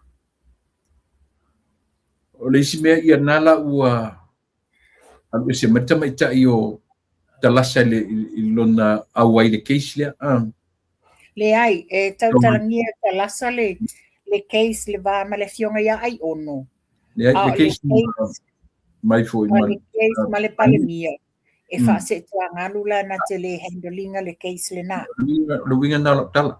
Le winga na lo tala ua ise me case ai fo. Palemia ma le matura fono le iai. Ia, ma tango fia ia le vanga na, o isi si vanga i le case lava lea. Ne ai se vanga le case le na. Ia, nana o toi highlight a tuale mele wa le foi na sau nei ni situ singa ia. Le wa tele forma tele le tau tala ale so ai mamoi. Ma whapea mai, oi, fia afe se la wafe le walu i le private jet le fionga le li pale mia. Ai se vai le wa moli mau mai le taungata le so i fuanga i Samoa, taungata being singing and all this. Ma ai, molo si la fia oe lea. E muli ne ia le taua lea i oe i sa e tūtutonu. A le taimi na whaavai e le malo Samoa, o privilege lea o lo i lalo o le fionga le li pale mia. A whai awete tau tala i mea e le i o iei malama anga. Alu o ia to sa ili se siau maa moe whai e lau sau ninga. Awete tau tala i mea te le tau na e tau tala ai. O lea e le makua le mamoe le ke pisa so oili i. Lea le matua le mamoe le. O te langa ai e peo so na whawhine le matua le mamoe. Ia, malo. E langa i le longo malie. E le longo, e o whai atia, o te fia whalongo i e moe ni o manatu i la whalongo. O te whalongo whapisa lea. Si pira o whawai valea. Na o tonu lava le na, tātou nei whai ele au whasan lau. Awa tātou te whaana tō munga mo le vali. Me leanga le vali whaftai ana le mawon tai tō luana lenga mawon no whomau i au stadia. A le wasa wafi, ai longa fia poto. Lono wingo tō luana mawai pepa. Nga, whamai o le tō luanga lenga mawon no whomau i au stadia. E mo e, tia isi a vale na ai esele. Ia na, vai lo whaila le no le tau whai maui i. E wau ke whanongo pe longa rua longa koru e pe longa whare na ki a. Ioi. Ale tātou sa ngele text mai e tangata e te wana mafi. Ha mai o ingei e au lotu o i Sydney, whapea mai la. Ua tia i fo ila le abawa lena na ane iai. Ona whapea o maua i le cancer. A lela whatu ato e aila lewa maa lo sisi tinasia. Lela wato e whapea oka. E le aila o oela le si mata vale sue mea. Sorry. Ora mea e ki ngai roto i tangata nei. Ora me feita i le pandemia man malo. E te mana tua foi o e mawhanua. E matua i o mai a malanga a lato. Ia le lato po o lea ma le lato ma le laku whaipure na. E o mai a o sao i tangata ia. I le taimi a toa le mafuta i pe vai aso po lea. O i e whawhanga i tangata ia le au whasara lau ia. Ia la tu tau whaleanga. Ngau mai lo le whai mai e a maare malo e whau malo. Ia lo e mawhanua. O i le ta tau o na wharongo longo le mai pu o ta linga o tangata nei. Au tatu sa ili oile o lo fai ni nga luenga fau ile atu. La me ko ke mai kau da la fo ko me o lo fai ile fionga de pandemia male malo. O lauto nga luenga le o lo fai. Pai le fa ka le foi vesi mai ni. Se kai O ka na le tuputu la epa. I O fau nga ye no fo ma fa se e manatu o le atu nuu. mm O fau nga na e fai. Ona, that's exactly what they're doing. That's the taste of their own medicine. O lato wa mio na sa fai. Lela wo mai loto ni fa pe fa taton wina i tangata le atu nuu. moni le. O le fa pe mai le tangata lea. O le ka malo le nga o mafi. E ova le fiaka ngaka mal fiaka mai loa. O la lava e fai la unga at Grace Point Church. O le mea la le whaanonoanga la lea. Le fa pe mai. Fa whiwhiana e toi eru te fai la unga. O le si la. O le lotu le na pa uai. I O le fai fe au foi la ia. so Ia. O te ofo foi ia o tau te tutulunga pule la. Ai se titilo e fai te tono tau loto. Po o sa o le amio o tau fai ia. sorry. La unga ana fela ta mai nei recently. Le fai mai. O le fai la unga i Grace Point Church i Sydney. Sorry. Ia. Ta mai la ile si ile la ki ko lua. Lena avelan tusi na le lo ya todo te vai foi lunga le foi sau le tusi lunga wa post mai lunga la tusi fa pe. Ano vai le tusi. La pe tali mai le official le akoni ni ia o le mea o te baba ye ma fanua. O le tusi la na ma fo le na tusi le official le male malo New Zealand. O vale sosopo, o vale aia, o vale o tau, what else? O le tau whaaleanga. Le sa me leanga o le sa o le tamai i sumu whapea, manatu o ia. O le asa we ave malau lau ni leanga o le fionga le li palemia, ma fai ia i whapea, whawhewhea o na wheiloa o le loma whamasinonga mori ai. Yeah, that's o le makwai serious accusation, defamation. Yeah, e pawala wa tala o te tatalo wa tuaina ta mai le longo. Tuaina na o mai te mio ese sore e o folo ta ma fau pe ai se ai feita i fa peni tangata ile tunu a fai atu sa utala i atu lepa e sala fela para atu lepa ai se i lo ko fe mskai kai o se ku wa umano na taimi a kele la eka ko kala langa o ia le o lo fai le me ka o fa sili au pule o ia le o lo fai nei le ngalu ngale anga le ile atu o fa ia vai foi la sia tenia na foi mera na video o a inga o ta mai vai sala tu lo tau te le toi a inga o te le ki lo foi poi o tu te vai me o i tangata a fe sili o kong warkan kai kupu men mengi o la ku kai ka mai le toi alo lo foi ni mani tala ala so finanga Ele se sere na tala tula epa. Ele se sere na tala. Ma fua uma mea nei. Me foi le o le maua se file mua sa moa. O le atunu, o ma le atunu. O le toi ina ne o tula epa. Yeah. Tato wa aina ia le mela le watupu. O a mata na alu fa to o to. Doi ti tine tatu vaya. Na wa to to. Doi ti tine tatu vaya. Wa alu le weo tia pe o le mesa iai e to le fofa fisi. Doi ti tia tatu wa aia tu iai. Ya, so. Wale ya, mas is kam ka punya mo fanu. Ia, o le mta upu le fo ia fa se ai te leo tangata. Ele mta upu le vai le to whaia asiata ia ma le ungari i le Australia. Ona o lea wai ele tūlanga whamai tangata. O ia, o musu asiata i langa lo ia, lan me o whaia i whapea le whamasino. Ia, o le mau ia le maua nei, na titilo ele whamasinonga. O le taimi wata, a le la te whase ese ia le prosecutor. O te taula na whawau, ina ia lava le taimi, ia whaile tapinanga, a le mela lan tūlai mai.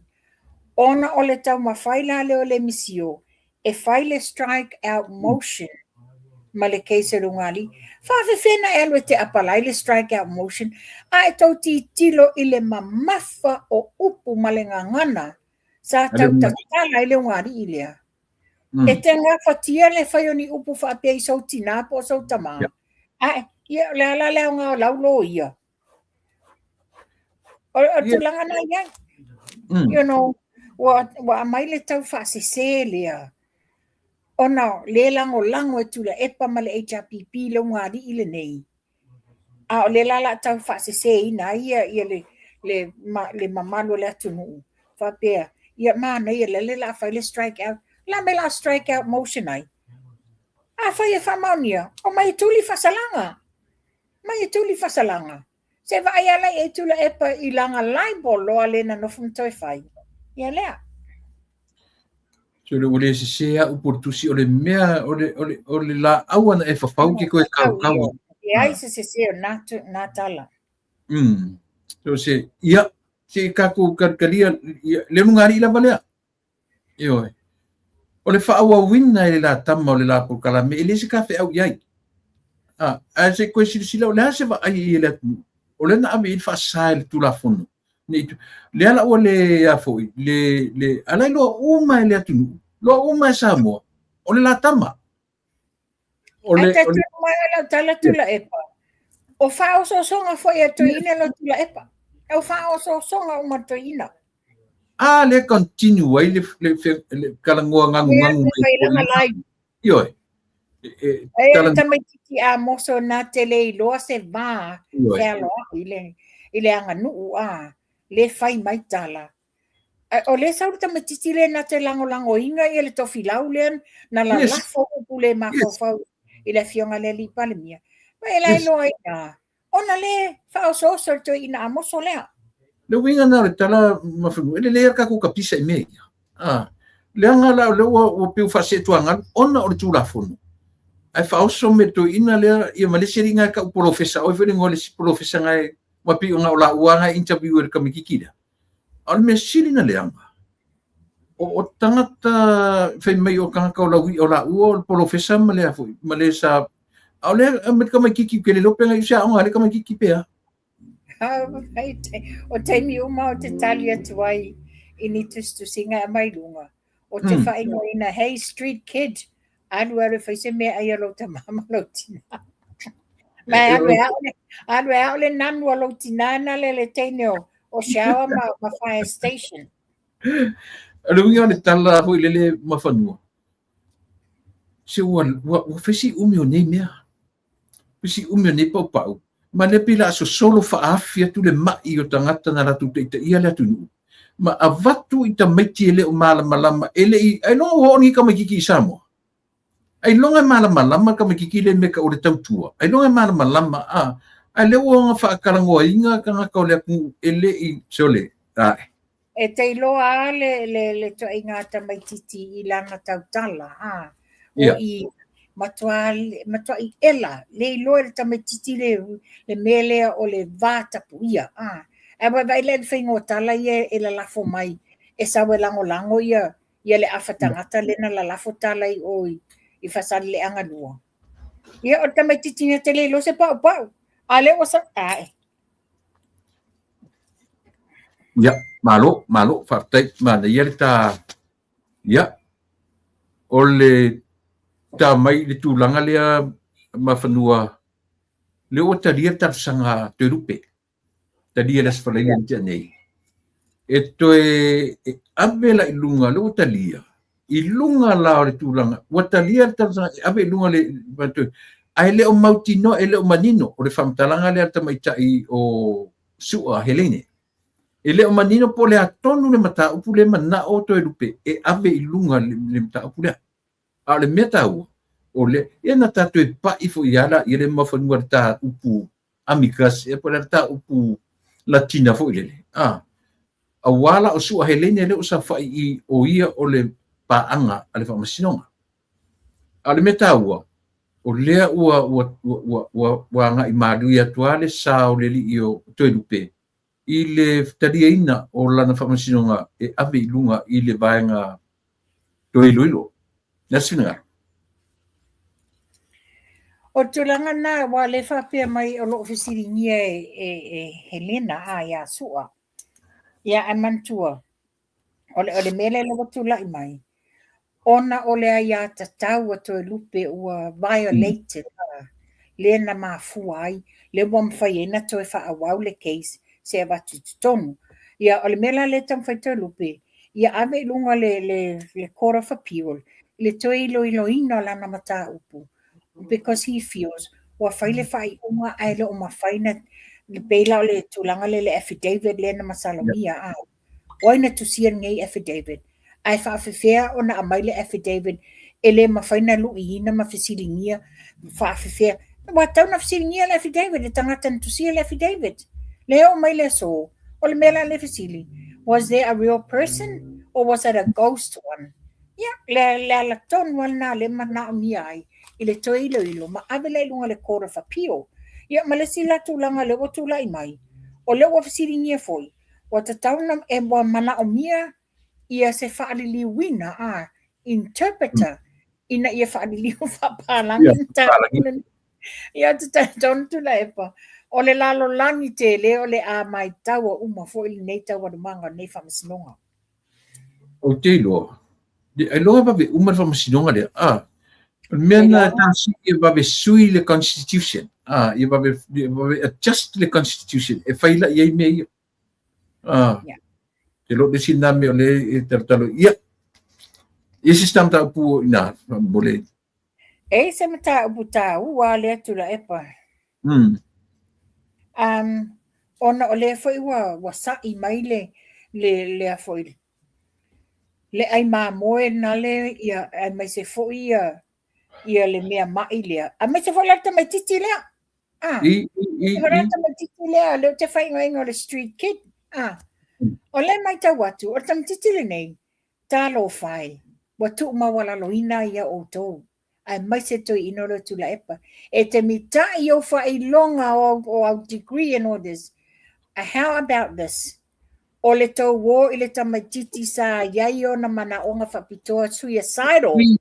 Saori, Yeah, o le tau wō le tamatiti e o na mana o ngā whapitoa suicidal. E interview o tō. So le, ia o whela o iai ni tangata ata mamai. Tau te mitai nei. Interview ka miki mai ia. Ma interview e tamatiti mai. Surely. Ia o le ala tau. O le mata upuna lea i le tūlanga o le whaafitauri lea wa siti ai le pensini ma le swau ia. E leo se mata upuna o Samoa. Mena ilo ele tau wā lea. O le a o tō o mai to te tusi lima i le fionga le li pale mia malana kapeneta. Le ai. O le mata upo le lalolangi a toa. A whai o tōn tangata malama. A whai o tōn tangata o oina. Wha o ngā lunga i. Awar wha o ngā se singe se. O le mata upule nei. O le lalolangi a tōlo o a fia. O nei no whaita wai. O lai Singapore le mātou pale mia. Lai Singapore le pale mia New Zealand. Lala wa alu e whai le deal ma Singapore. Ina ia back up mai ele swa umal pensinga New Zealand. La whawhiwhelanto o mai to te whasingo lima, ma tua inga, ia le, ai tua ia foi, e toi foi ia i tua ele private jets le sa, si inga se mai le fionga le li pale mia. Pena whai atu, muli nei ia whai le tau ai sa e tutu tonu. Ai o tu la fono sa moa, nga instio le tasiva ono o, wa leva na tatia o privilege le fionga le li pale mia. La ta watu ai ngā, le ai, se so ai mamoe ai le lo se pau ia malolo ai fa le kaila wa mana ia la le fai unga le fionga le li pale mia le wa fai ai ole ata fia ia le toi a feo o le malava le fa va malo fa le olo ini va le o atu e toi refill la fa pena foto langa la ma wa le tato le wafu tele i taulanga ia pia ona ole le puipuinga ia faina so tai malava le pensini maswa i to tonu la vota to tangata ala mo tu silima fa mai ma fu mo me nei le mo motiva sa mo tangata le valele ai a wale ma was it me ave ka muka i lo vai pi o le nale ia malolo pesel fai. O me fo le mo fanua. O mo tangata o le papa u yo mafofanga. Le la wa sa no fa ngone mina fa me lo tua ia le mo le to ya fe wa le wa le mo wa le si vanga tu per mo le lending fee ba le Samoa. Ai tango la compare lending fee po la tu pe po la fee na ye lendele ba le Samoa. Ma le watu va le ia ave le sua o Samoa ai mo o mia Samoa se temi. Fe la mena ta mele ta wa le mo fe tu na I fa ye ta. Ma fo le fa le fionga le lipa le mia male kapeneta fe tu nai. Ina ia malu puia te tonu o le loto I fale o Samoa. Le mele mo fa no o le tele fa ma wonga se me o te fia tanga ki challenging ma fo me fa pe. Yo inga ki ale ta mai le tulanga le mo fa no le o se ba inga fo pele me nga attack tu le vanga. O no fa longo la ia fontoi le mena. O le attack e fontoi. O tank le mo me le kama tank farm lana fai le pe toru e pe fa tank singa fa le fa mai se o le upu ale fa me fai le chapipi e na o le toru masina e mafainga stoa ai le sua u tutonu a le la tu le la le mali to mata u tu le langi e lua tau sanga le storage la ia le foi ma la tu la wina foi le pelo ale o te fai tu mafanua o tank sia ele o tele Europa le afoi le capacity o tanksia alo fa mele o na le toru masina io o le si le fai pule po se lo ia o lo o la filta fa leanga sili maka kia ele kam tamai mafanua ile tulanga le wa ile afoi so le tau e si mata o pule no matau ne yeru manatu alu ia me se kam nga ako ko mangku se kai mi fa mon o te fia vatu ale fa soa ile mata o pule na la lau mai e tama ita ile o maina ile ani tu fa pe mai o le tulanga le on sa mai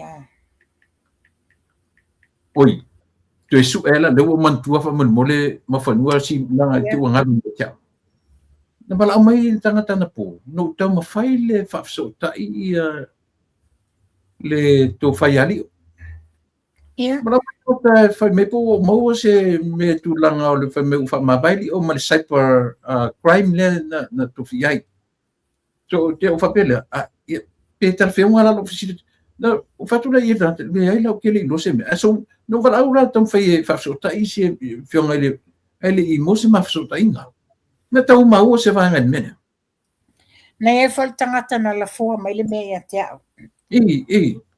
ai o te leta tonu tu la epa o te leta tonu ana e sauri mea ona sauri mea se tala o tala fa fa nei o le fionga le li pa le mia po le komesina lango o la tona e amai le tala ia ai foi ia o le observer foi de wa mai ia tala I fafu sorry o te leta tonuina la se vanga na lava wa amai se fa manianga mai sa mo le fionga le li pa le mia mai lato ia ona tato ti kilo la ia ma a fai foi o ye senga se le fionga le li sue ia tato talo na ia mau e ia le malosi mana ia la sa o tau so ta no tau fe so ta en poli mo se ma so ta ina ia tu ne ia fa taila observari le ki ori aku limas fuivari ka ku ngoli le media ka ku ngoli ale me tonu lava le nai ke lo kasile sin mele anga na mo fonu ku limas fuiva vatu le bainga le tu le ranking o vatu no fotu le pam tu I le malo ku wa I tu le epa I fenga malo le pa u maulalo o le bainga ya le lo mai la fenga le observer mal ya amakam ka upu ngai sa ka u o le tulanga le lo te fia vatu ai le mata upu le Lena fai mai ele mae o tamaita ile o maina. I- A le fo i- ila a mai e fo ile mae o le so ai mamoi. Oi? Mawhapea mai. O ni tua inga whapea. O tuta o le mele mai mele mai ta i o maina mawhapea mai. Ia o le wa koile si itanga o loa o na lela si i e swa uma mea ia. Ai o lona whaanoanoanga. Ona i ei whale o loa o lato o loa wa leva na iai. A le lata si o le taimi nei make it a. O la wa o lea whautuanga. Ia e whai tala le malo mautinoa. You've got evidence o ni whale o loa nei. Wa e iaile a ia whale o loa nei lato te avi nei o tu la fono.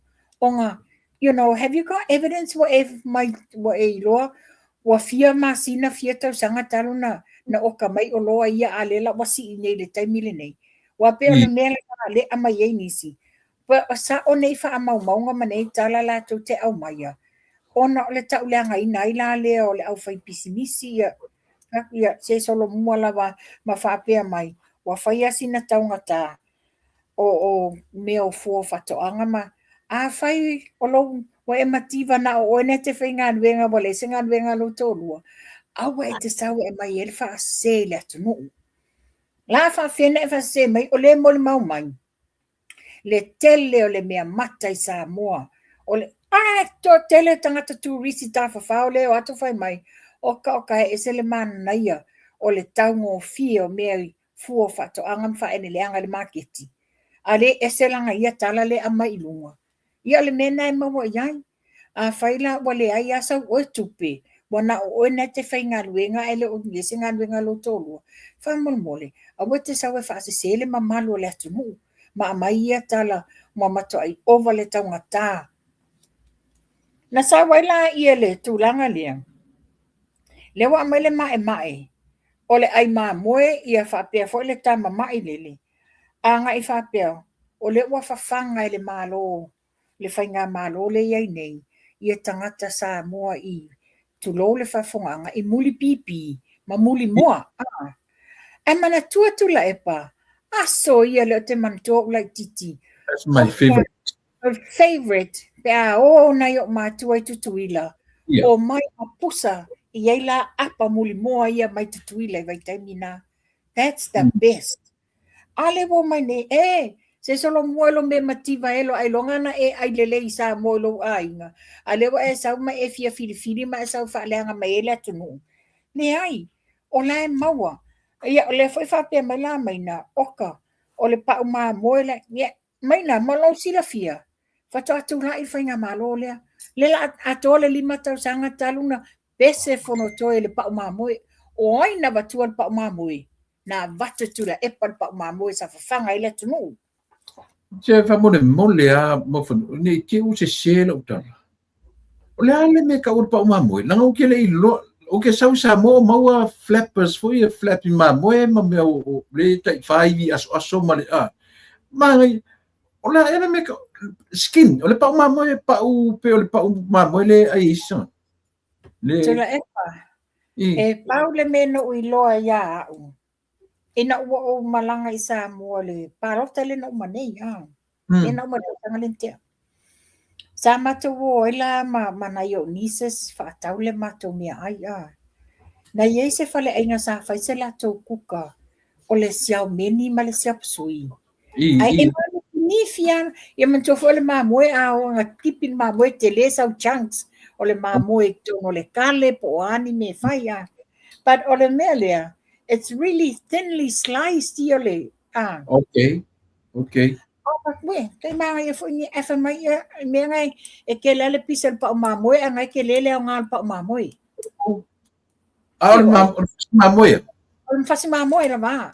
So what I'm saying, a fai wa le ai sau tupe, wa ele nga fatia le fatangol pa mamoe. Bola, a wale a mele tala ta fa sema ta fa deanga. Tau sao.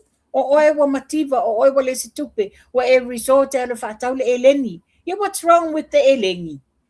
Le mea, maga kua fo i sko ingo kupua kua ia pa kua moa. Io Ale kai le ka ke ai le pakua mo, ai le patu le mo, ai le siusi o le mo, ai le siusi o le mulpipi, an ka ko ngele ai ni a o la le me la. This is what I'm saying. Oka le tau whaaleanga. O le tau whaaleanga e tanga ifo. E le ni mena oka koe whai ngā mālolo tūla i nei. Ia le pa o māmoe, ma le siusi mua. O mea na whai atu e lātou. O le whaawau tātou whai ngā mālo. Mea tonu ale sa pese le fionga le li pāle mia. A vea o ia ma min stao o whatoanga. Tō anga e whawhanga o mea whawhanga. Whawhanga o moa, whawhanga ni au mā moe o puaa, mai se fo ia manu pālangi. Tō iau mea whawhatoanga. Ona ea e te tua ia a tonu aina wawalo le fionga le li pāle mia. Le o tū lai mai la le taua le sa e tu tonu. Ia le la whaititia le swau ma me whioa iai ma ambadele. Ia e tupu male nā pewhia. A o lea malu pui a sio tātou atu nuun ia la tau mea whawhanga. Taua tele ia le tua lalo wa le wana tau alanga le fionga le li parmia le tau alanga lea. O whanga ni au pua, whanga ni au povi, ai lau povi le masina tasi se furua ni povi whanga. Ioi, whanga ni. Ioi. Ia ai pi whataringa tuli. O le lo mai o kuila e pamala la koutua ngai le tau whai whapea mai o le la ua umana me whai mai leanga preparation na le malu i le suau sa tatau o na tāpena pena ai le malama le malama lama le lei au le mea kau whaleanga inga o le afi mumu sa le mea O a foi preparation tu la epa o le fato a balu masina talu na tu la i le whai ngā malo. Ka bena forecast ma fosi atu le tu langa le la tu la i mai i le taua le ni sa e tu tonu. A e tau mai hei nā o mea na tā pena e lato e le i lava lato tā penanga because ana whape malu pui lato tā penanga. Le se me pupo le whai ngā malo le tu la i mai nei. Everything is being put in place in perspective fa whaingofia na maua tangata anu o Samoa. Just to continue. Yeah. Le mele ni i tue chile anga duenga i olo whai. Absolutely. Te whaenga e sele mā tai tu la epa. O te le lopena e whaalongolongo ai. Sa whaia se whatata noanga le fionga ia Anai Martin. Anai. Le Pulesili o le Blue Wave TV. Ma le tātou CEO mai Samoa. To say, o le na malanga i Switzerlangi. O le lawa whai on the way back to Samoa. Le na maua i le awanoa. E lau kiri maua. Le CEO o tātou post office. Le fionga i Tavui. Tau tai o le wasa mānaia, tanu wasa Mike le Misio. Okay. Le sa awai le fontanga sa whaia i Switzerland i lalo le United Nations. Tu sala o Samoa o le representative lana o le Pasifika in the board and the council meeting o le fono mua le nei ua awai Samoa i te tonu o le fontanga le nei. O le whapea mai, o le whaaneleia au nanga tātou post office. Ia mantua i nei a mātou New Zealand whateta inga. Ua one-stop shop. E te le tau walu i le mea lai sene ai lau ta amali. E latu ai i le post office, to tongi ai le tupe, whai ai lau warrant, whai ai lau rego. E te latu le post office, pu e lo wata, whai ai iau mea o le renewal o lau passport. Po lo lai sene, everything. It's there for whaingofie. Lea la wata o le digital o le wha tena kalasi. O le ia mantua lena mailan whateta inga. Tolus fulu fast food tau sangatari wai. E tātou te o i le whale meli. E whai e lau collect call i ainga e lo i New Zealand po lai wafo. E leo nā foi e te alu whatatari le vili mai o ainga i le whale meli. A e alu foi la ia e whailau tusi na lafo le pusa meli. Whaatari la ia le fia vai asa whatu atau no. But with the new digital transformation, lewa ye ba te mine fa fie na natale imeli. There's an e-commerce, the Yeah. new technologies, all the electronics. Ina ia mawhainga ngā lulue Samoa, mawhaanga ina le digital sending ai parcels. Lela atanga send lo parcel. You will know po fela wo elo parcel. Na a lefa to in Samoa I te tono le. Really? Yes. Wo mawhaina send ngelo parcel. Lua se vai, you do the track and tracing. Wale wa male track Mapete te o lewa nei Samoa, le. Le ai, o le fato a whai nei. Le, o mela le whawhetai le whainga malo. Whawhetai le whainga malo. Ia, a tanga i ai. A mi tai mai nei e tuila e pa wa. Fierce futau sanga o tutu mai le HRPP. And what good have they done for Samoa? Ia, o le digital me kau digital o lewa ngau lainga ia kungu usori. Io, O le ale la fko ke ngila whalongo nga fko ka ungo ku Samoa. Samoa. Le la whawhetai, le wa ye swinga, le la wa ye swinga i ra tam whaire tatou whainga malo. Mana ia foi la pe o le tanoanga, a mai se la tatou nei o atu whafo. Ia, le tangata ia New Zealand, Australia le o atu whafo. E le aini o la tau singe Samoa. Ia. E tau nuula i le malai vale le whawao malo. Instead la o lo walu, e te whapeo le ia sa rental car. Ia e te alula i ole i le afo le MOT i vaitele. E te alu i ngā e issue mai ai lau temporary license e mwhaina e whaanga ina le i Samoa a bele te amale. Ai o le fofuanga la le wai ai nei. A o na whaamautu uma mea nei. O le ai ese office o le post office i le malai valele. Nua tangata whawhaingofia o atu issue mai na si le te leo le au nanga ma le whawhaingofia o le mea la atupu i sio tātou atu no. So e isi wala na valele la ko temporary driver's license. Yes. E whesiringia mai au e polale umi e te iai Samoa. Ia a whapela e te whapea atu. A mea le te Samoa mo se lua vai aso, pe tolu vai aso. Ia le umi fo le nao lo lai senge e issue mai i nā. Ia, paua mai ta upu ina le ua o manifi atu au nei. Sorry, mai se te titilo. O se fianga e se le mana i o le mata atu i le savali le na tu mai i lunga. Au kirkiti.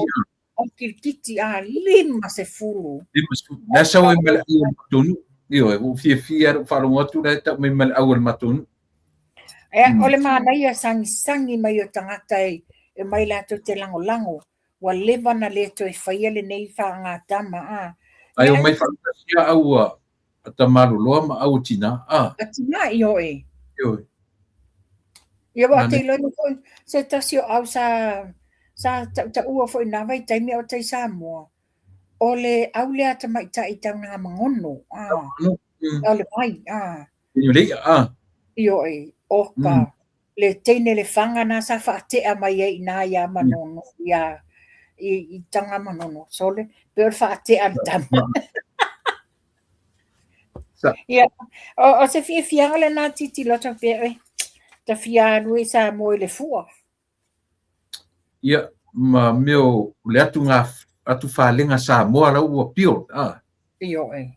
O le ka penanga o le fua ia ka maile ka fautasi le ua ke le akala le fai maile le kali mai o maa mai tutuila. Mai tutuila, io e. Ia ale o le kanino la o mai. O le tūlanga le titiro i e tutuila. A maile la to top 5 le na malo. Tele le tupe alu i le whela wa inga. Ia o lungo o le maa abea i Samoa, le lady Samoa. Ia e whai. Ia, is it worth it? Ia tūlanga nā le iai. Ia o le la whapea, o le la whama oti mai e o mai la le si lima le lalo ifo. But then again foi, o le la fo i silingia le tūlanga nā le costing o le whea vea ia. O ole recent tawale o mai no faitau ele ariko mai tono tutuila. O mo meo whekau I mawhaaunga onga. Yes. Langa matauria po la au ia o to tele o au alo le tutuila te minei o mo meo tutu youth. Pulang kalbo. Tamiti a onga le high school, ia le a onga nge investigations kamai. Langa wapu alo koe fo I mai mo me ia po renga lana o tuila ia o ko kele kamiki o le ko iai ko ngo whaaunga me whapena tutuila o le tarwhiangai. Yeah, well, it's only fair.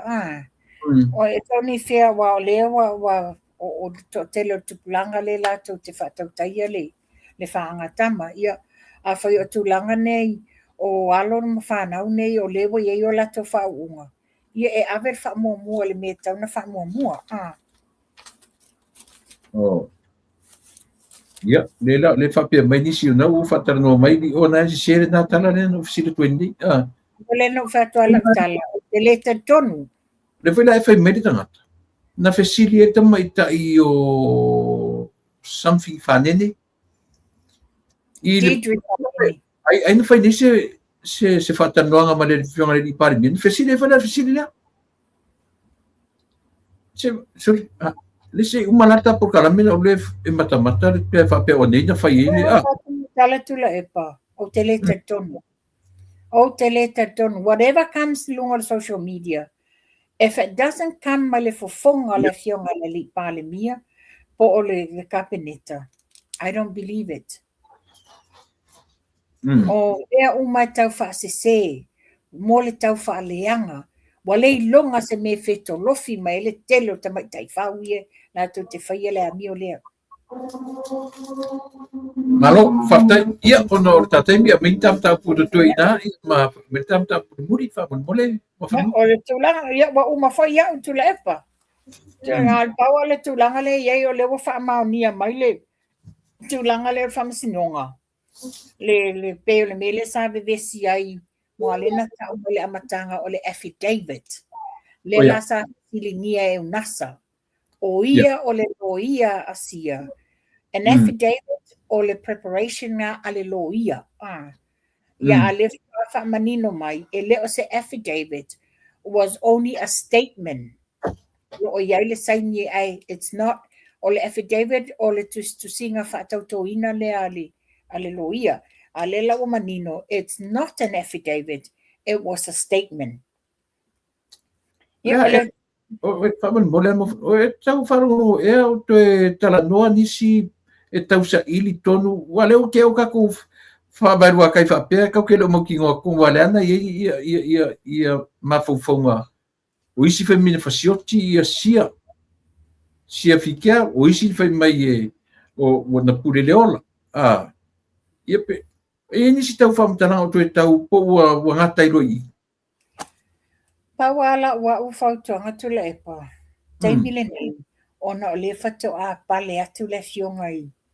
A me se ali o whata malama. O ia lawa I eile vaenga na ususui. Ia o mata una e se taimi. E se taimi ia na tatou fisiringia le I o lio. Po le ase tūlanga o iai nei mau masalonga ma nei mau. Ia mai sa o la vale fionga ia li o se tala sao. Ia, pero winga na la fisiri wale wo pe ia wo ke ua ngalo wale koe kalango ia ngisi. Pero winga na la fisiri ia pe salu waturu lalo kapeta ia mea tatu le te whalo. I don't think it's salu lalo stapeta. I don't think it's salu lalo skapeta. We have to give the trust I tatou whainga malolo iai nei. Malato tapenanga, malato investigations, malato fufuanga. Se taimi whaasaule ma ia se leo ma le fionga le li pandemia. Ia me se fo ia le malo ia le sunga ia li o whatamalama le o na whaia le iloilonga. Ia o nisi fo ila le o whapea mai. O la ela le saonga ia, longa winga la a whapea le o tam whaia ia le misio. E whapea te tauna whaonga le statement lea po le affidavit le sa ai longa winga la a whaonga le na ia o whalea ngā ina tua inga ia na whaia Lise Marie. Ka mole ele ai. E se lava ia le tūlanga le nā, ese le keisa Lisa Marie, ua umana whaatūlanga, o le aso tolu tasi o Aukuso, e ilo ai le keisa Lisa Marie. Tu le tau I le masina fo le stol po le fa uni. Ioe. Nei o Aukuso le whai. Ia. O le mele o te vai atu le tala le mai Samoa whapia, o le aso tolu ma le aso wha uni e whai ele tūlanga le iloilonga o le case le atu la e pama. Ai ngalo ai, e tolu aso malolo le fu o Samoa, o le aso mua aso lua ma le aso tolu. So they need to reschedule ia lato cases o na tūlanga le nā. O pe vai o família li o vui o no aso na o sui ai ana la kumawara ko. It's okay. Na sa noa manino le fionga le li pale mia. E tolu aso malolo fa ale malo. Tolu aso malolo fa ale malo. Okay. Ai whenga ngā ia le pisinisi. La to yo. Ia. Ia, o le nā wa umatua au tu la epa. Ia na tā mai lola ia I le tā mai o le Asia. O le matua I telo I lātou e sa ili mai le vai o le Asia. Nisi o I lātou. O le tā pena lātou whainga malanga I Samoa. To tele nisi o le tā pena e tau lua vai aso anga I Samoa. Ia ma whaatatai le taimi o le tātou fua. Mantua o le singa fua mua leo tātou whainga malo. A le fionga palemia le lau le mali etoa. Tele ni mea mata ina, mea lelei, mea sa mantua tato fuolena ye wate ia u whaato pelau a whaaso. Ia ale wa tato tue fo I le mea sa iei Samoa. I le tapenanga I whaelonga ina o le tato tuto atasi. I vai taimi kolone mai atunu. Sa iei mua. Ia o le tato Asia lale nei, mo mea o le tino I le anga mangeso, ia e mai se fo I pe a mau o la vela, ia o le tato Renew 28, ia tama le whiangai maoi, ai o le tātou Asia Redox Gold, mo I lātou o lo iai ia manaonga whapitoa o le ngungu po o le afoi arthritis, o le tama lea e te le inuinga, e le mawhai e oe na i nisi a whianga o totonga, wai e te mata lau TV ma mili lo a au, ia na te aila I o le tinga. Ia na saulola I le tātou vai masangi, tulau o le tātou waile nei, e se lau fululua le tau o le tātou Redox Gold, le lanu moanga, se lau maleono le tātou Renew 28, le lang pai. Ia o le tātou Asia Redox lea, e inuina a wale toe whaadeleia, ma le toe restore o tātou cells, ia o le tātou Asia le nei, e tolu se lau maleono I le pusa e whaafangu la popo e te tono le pusa. Ia le nātu la epa wa mai atu le nei vaenga. Alo, whaatai, ia, mo I tatu uma o lo o tau sa I le vai a to New Zealand o Australia, wala wane I le orua tasi, lua I valua, tolu ono o tasi, sili mo tupai, ia I tatu uma o lo I Australia I ona vaenga uma, New Zealand, mo I matou nei Amerika I territory uma si o I Samoa ia bala mai I le 5 tolu fitu o no lua fisili mo soli ia pe te fisili mai ia tia ia e whaftai tele ma whanua mo le tāpur kalame I le nei aso sauno ia e se vanga muli ia ma la whato whai ma whalol Le nā lau whafonga anga Samoa. O se tau mawhainga la wā ina ia mawhaina au auna mō o tau, wha mamalama, ilo, matala nom, wha soa le tele o mata upu.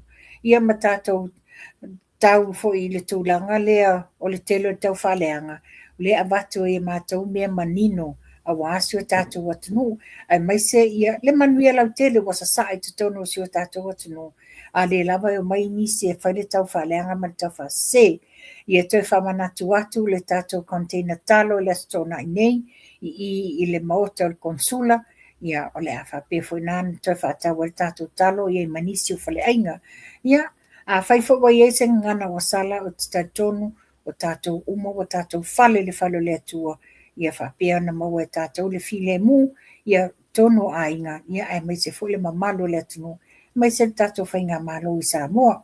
Ia tu le pa alofa atu i te oe manwhantua tatou toi whailoa ai. Ia, whaftai pai, whailoa ai, anu whatu mo urua. Toi fua. Toi fua. Ia. Le nasa moa ua mai a fo i le tautua ma le o nanga ia ua lapa oe se whainga tā oe le atunu. Io e se wha maria ngā tā o tau panonga. Io e mafuanga na whaia ma le whae tete, tala nofo i ma le awatele, ia e whainga tā ia lo tātou wāwhia ngai. Ia so tasi tautua i mau on le si ufonga o tai au fō. Ia e whaia ma le ngā tete, e whai fo i ma le awatele. Ina ne i whaitau gane ia o mātou whaatumtumu lima o na whaia o mātou tiute ma whiau. A ia te tonunga. Ia sa mo le o titila tu le temi. Ia tu si tia whai tula. Ia o le tātou tautua ma le onanga le nei a whiawhi o nei eilo le langona. Na seu iuta le paa le nei asu. Ua leo ua pa mabai atu ia le tamitai o le tātou po kalame. Ia po le tō wha ia mua whanua. Ia tai au foi ia te tautua tuaina o au. Ia ma le aso tofi, o le aso whareile na ia ma te mawfui se matemi ma le fionga ia leota. O le au ngā ma le wha moe moe nei mea. Ia ma whai o nao tātou tala tala. Ma wha manino ia ni mea awa lava le alunga o le whainga malo. Ia o tatu whainga malo o lo whea ngai ma le tau mwhainga o le tātou atunu. Ia melea ia matuaila ngā whaftai tele Samoa. I le langolangoina o le si ufafonga o le tai au fau. Malana purkala me o le lupe whaalele. Ia so taitasi o le vai aso. Whamania le tua ia i le fionga le li pāle mia malana kāpeneta. Minsta langolango. Ia ma whaipule uma. Papena fo i le fionga i le li i fonga fitalai. Ia papenalo na sui fonga fitalai. Ia papena fo i le au mamalu le malo. Ma siofo sui a le fono sui tofia. Ma la tu fatua ia tena ne foi le te tai o le tua ngai ma le la tu foi vanga o ni tele le tua i faiva o le nei lima tau sanga o le a matalia ia a mai le nei tu ia ma le malosi ia e fa o wai le tau tua ma o nanga ia fa pena foi le tatu producer ia so so di mai te miu so le tatu pese ia o le a matanga le metawa e uia i nei mata puta a matanga o te fia tele ia. E sili atu ia una tau le a matanga. Io au maia le whamaro si au, na te au maia le malama le manino. Ia, sa mo le atu pele, tatu tu e whiro ina so teo. Ina ua fina ngalo i aile atua. E mori atu i ailu so e fua mana uola. A iai se upu ua le tau tamari lau whafonga pa mangalo lau tō au na sa moa mo terminei i tau aina uwhapea atu alo whatele mo